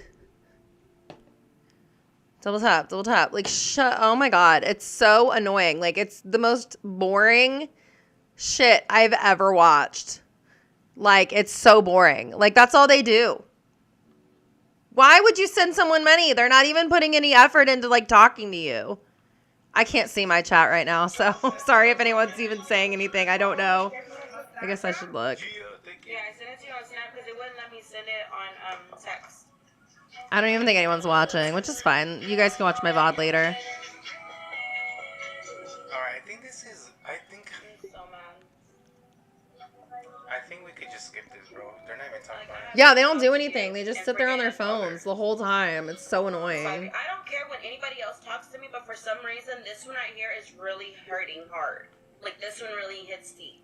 Yeah. Follow me, babe. You found me, native. I'm following you back, babe, and I'm making you a mod. For some reason, this one right here hits deep. Like, I guess because I've never actually wanted to let him go. And so, for her to do this 4 years after we've been divorced, because me and him got divorced in 2021. Our divorce was final. I think I'm going to go live on TikTok later. After our divorce, I have not talked to you. Now you want to sit there and do a tell-all. Like, what is there to tell? I could tell everything. You would bring out the letters, pictures, all Those that. are his sound You effects, would bring by out the way. Screenshots. You would bring everything out. What's the tell-all? Dude, Ash, let's face it. Ash don't got shit, bro. I believe that. She don't got receipts. I believe that. Because your brother really did love me. Like, he loved my kids. Like, what's... Don't make me write your brother. Don't make me write your brother. Because I will write him. And She's so boring. That's a threat right there. Don't make it harder on your brother. Hi, Harrison. Guys, MVP Harrison. CX, Kaylin, Kayla, Annie, Gabby, Nash. Everyone's talking. Holly, you got a glove. Miss H. Thank you. God. I'm so pissed, bro. So pissed. So pissed. I would never battle. It's so embarrassing. Everything you said, Ash. She's not a good friend, bro. She don't like you. She's just there for the clout, dude. Yup. Of course, Pancho's there. Oh shit, what have I done? Oh, see? I told you, like, a tell-all. Why don't we add her? But she's scared, dude. She ain't gonna face her. I just don't want to argue and get my account She knows she can bring shit up into her face. Wait, didn't Ash already have her account taken away? Like one of her accounts? Or am I thinking of someone else? I don't know. I feel like Ash, her account was taken down. And she's like in her 5th backup or something. Ash is really banned. So she's like on her 5th backup? Damn. But why do it on social media? Why do it on TikTok 4 years later? All of a sudden, now that you know that I have my name out there, I'm famous, I'm this, I'm that, you wanna... Famous, dude. She's not. Famous. You're not. Oh, cow, bro. She's the same as Shorty Bay. I would say Shorty Bay is more famous than her. 100% free in cash if you didn't use this last year. Just file with TurboTax. Oh, I'm like dying. Who went and picked up your mom? Who went and freaking took your mom from San Antonio to the unit to go visit your brother? Who literally... Macho. Yeah, don't watch it. She's so annoying. She gets on my fucking nerves, bro. I'm so mad.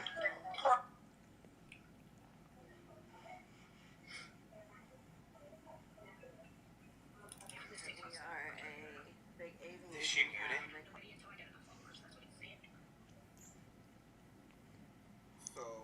Hold on. Divorce him. He's free to live his life. There's no ties. Now she want to come out and say what? Because she wants money. She wants the clout. She wants the fame. She wants to get her brother. Because she knows her way of hurting me more is to get her brother somebody and then rub it in my face. Because she knows that I still love her brother. She knows I still care for her. I still have his name tattooed right here. Like, I still have our wedding date right here. Like, I got this when we got divorced. And it says, with pain comes strength. I got this when we got divorced. It says fake. Because why? That was the hardest divorce of my life. And now you want to sit there and come out? Like, 4 years... I don't think it was the hardest, bro. You literally married someone else right after. You said, who's next? Years later, bro, what are you gonna say? Like, that literally hurts to the core. I've never been so hurt by somebody. And for her to sit there and do that on live, bro, you what? Because you know I still care for your brother, right? The devil attacks, and when the devil attacks, he attacks. Guys, divorce is not like a joke. It's something like serious, you know, when you don't know how of it. You don't know his stance on it. You don't know if he's actually wanted to get a divorce. You don't know, like, I think he has to do time, right? He still has to do a lot of time. He don't see parole till 2032. He's been in since he was 15. Dude, what he do, bro? That's a lot of fucking, bro. I can't.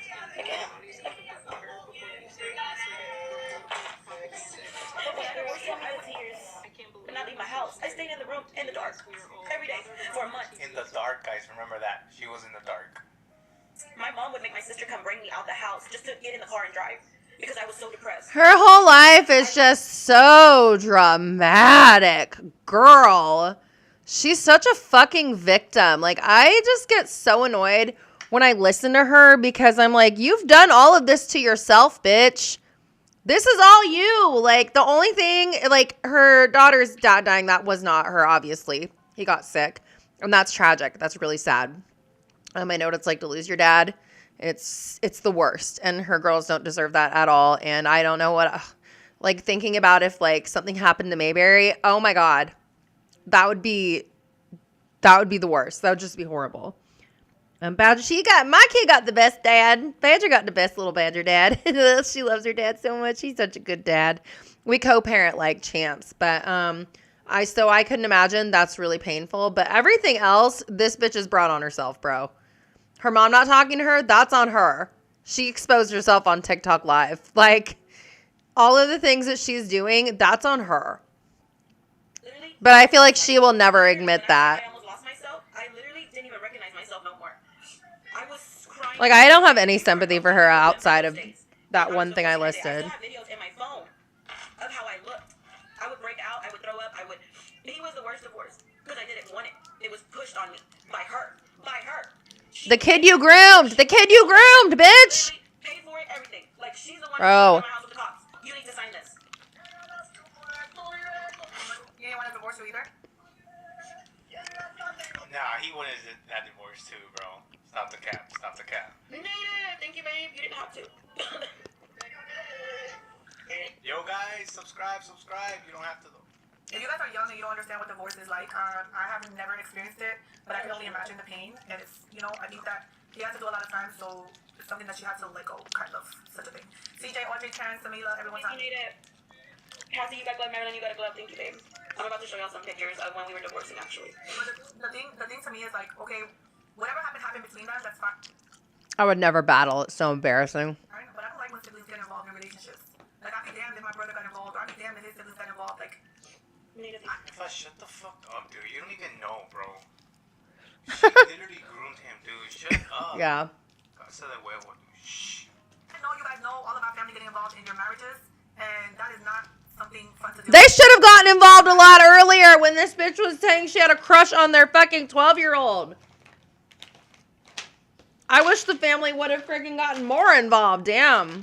You know, if we're gonna be coming out after 4 years, someone wants to tell all. Now that they're finally. Dude, maybe the sister was involved because, like I said, the kid was 12, 13 years old. Ash was over 18. It's crazy. That's kind of weird, dude. Sounds like they were trying to And I could tell that this still hurts her because she didn't really want it, but it's something that had to be done. keep him away from her. Like,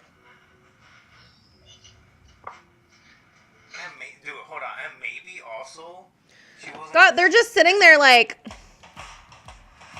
how do you people send them money? Like, how do people send them money? I don't get it. Like, why? They don't do anything but sit on their phones and ignore you. This is fucking entitlement. This is fucking entitlement. Look at this. This is them being fucking entitled. So they can sit and ignore you while they play on their phones and you send them money. And then they act like they fucking deserve it. Like, you don't do anything.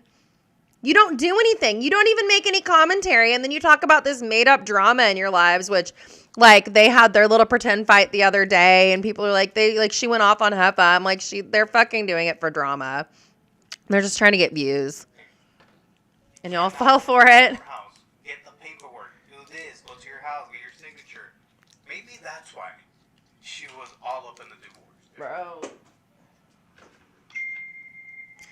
She had to do everything.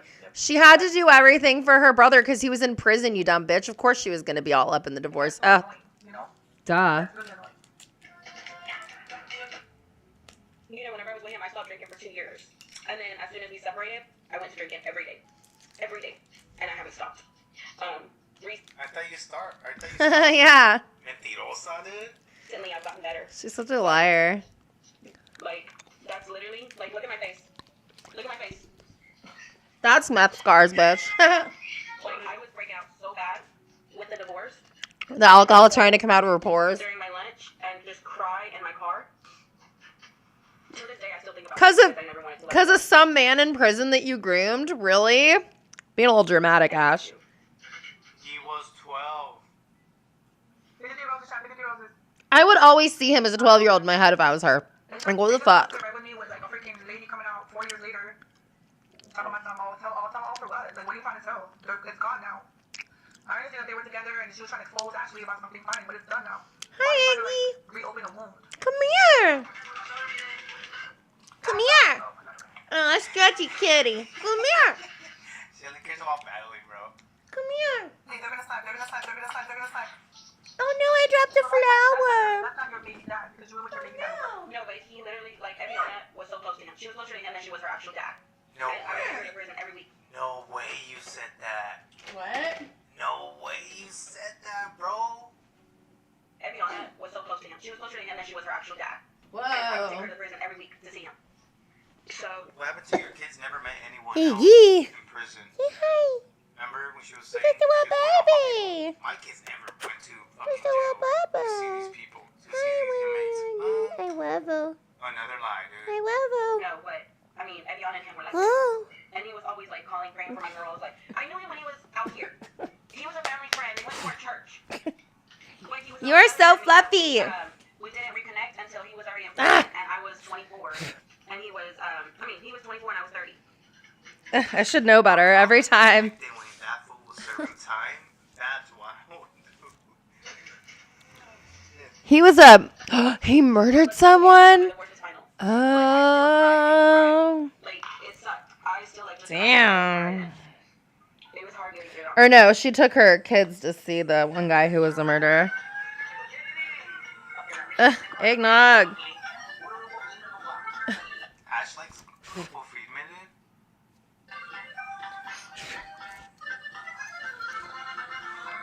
Well, you should talk to your lawyer because her coming out now and just start talking bullcrap is crazy.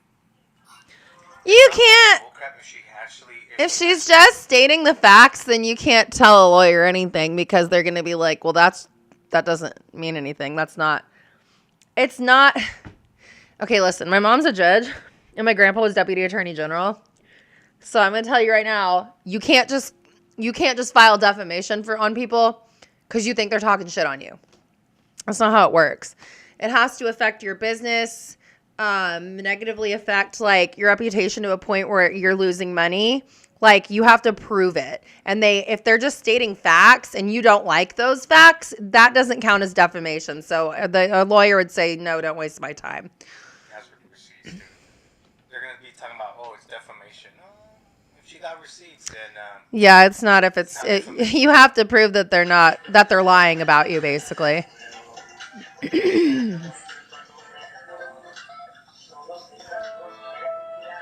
This is all they do, really. Wait, she. What was that? Ash right now, dude. She muted her. She just rolled her eyes and muted her. Other woman about her divorce. Like that's weird. That's crazy work right there. Trashy.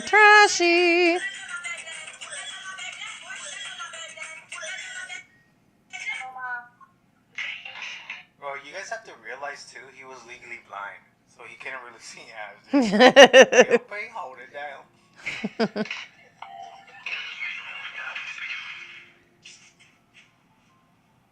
What the fuck was that? That was weird. With her Temu nails. My friend's already waiting for me. I'm gonna try not to drink. I'm gonna try not to drink. Bitch, you're such a liar. She's like, I'm just gonna say that now and make it look like, and so then no one will expect that I'm hammered later. Bro. Oh my god. Closing up, just move forward, ignore what people are saying, it is what it is. Good point. She can talk about it, but no one else can. Like, whatever. You know, regardless of what, you have to think about your kids, your daughters. They need you in the best mental health state. So annoying. Bro, Ash don't even think about her daughters, bro. She doesn't even care. She doesn't care. Focus on you and your girls, and that's it. Maloma, thank you, baby. Ramirez, Ria, Sierra, 24 Faith. I'm helping everybody else. Guys, I'll be on as soon as I get back, you guys. Yeah. I'm gonna go have dinner real quick, if I can even eat. Oh, pobrecita, dude. Ugh. She's all stressed. She can't even eat right now, man. She's the worst, bro. I don't even want to know what she's gonna say, so I'm not even gonna be on TikTok. That's better that you don't. It is what it is. Whatever. So, I'll see you on a bit. Are you gonna get back on whenever I get back on later or no? Yeah, I'm about to have. Stop sending these people money. Stop sending these people money, please. They don't deserve it. They just sit there on their phones like this the whole time. Yeah. Uh-huh. Yeah. Double tap. Like, why? Why do people watch them? I don't understand it. It's annoying. They're annoying. Okay, well, I'm going to go because I've got things to do. But I just wanted to go live for a little bit. And, yeah, I'll try to come back on tomorrow. I'm going to make some videos for later for you guys, some music reactions. So that'll be a whole thing that happens. And then I'll probably go live on TikTok today. Go over to find me on TikTok, Twiggy Keeley. That'll be fun. And yeah, I'm just going to keep on trucking because the past couple of days, a lot of my videos have gotten copyright blocked. So I have a bunch of gaps. So I thought maybe going live would help kind of make up for that and give you guys something to watch. So, all right. I will just see you guys later. I'm going to go ahead and go. I love you. I will see you in my videos.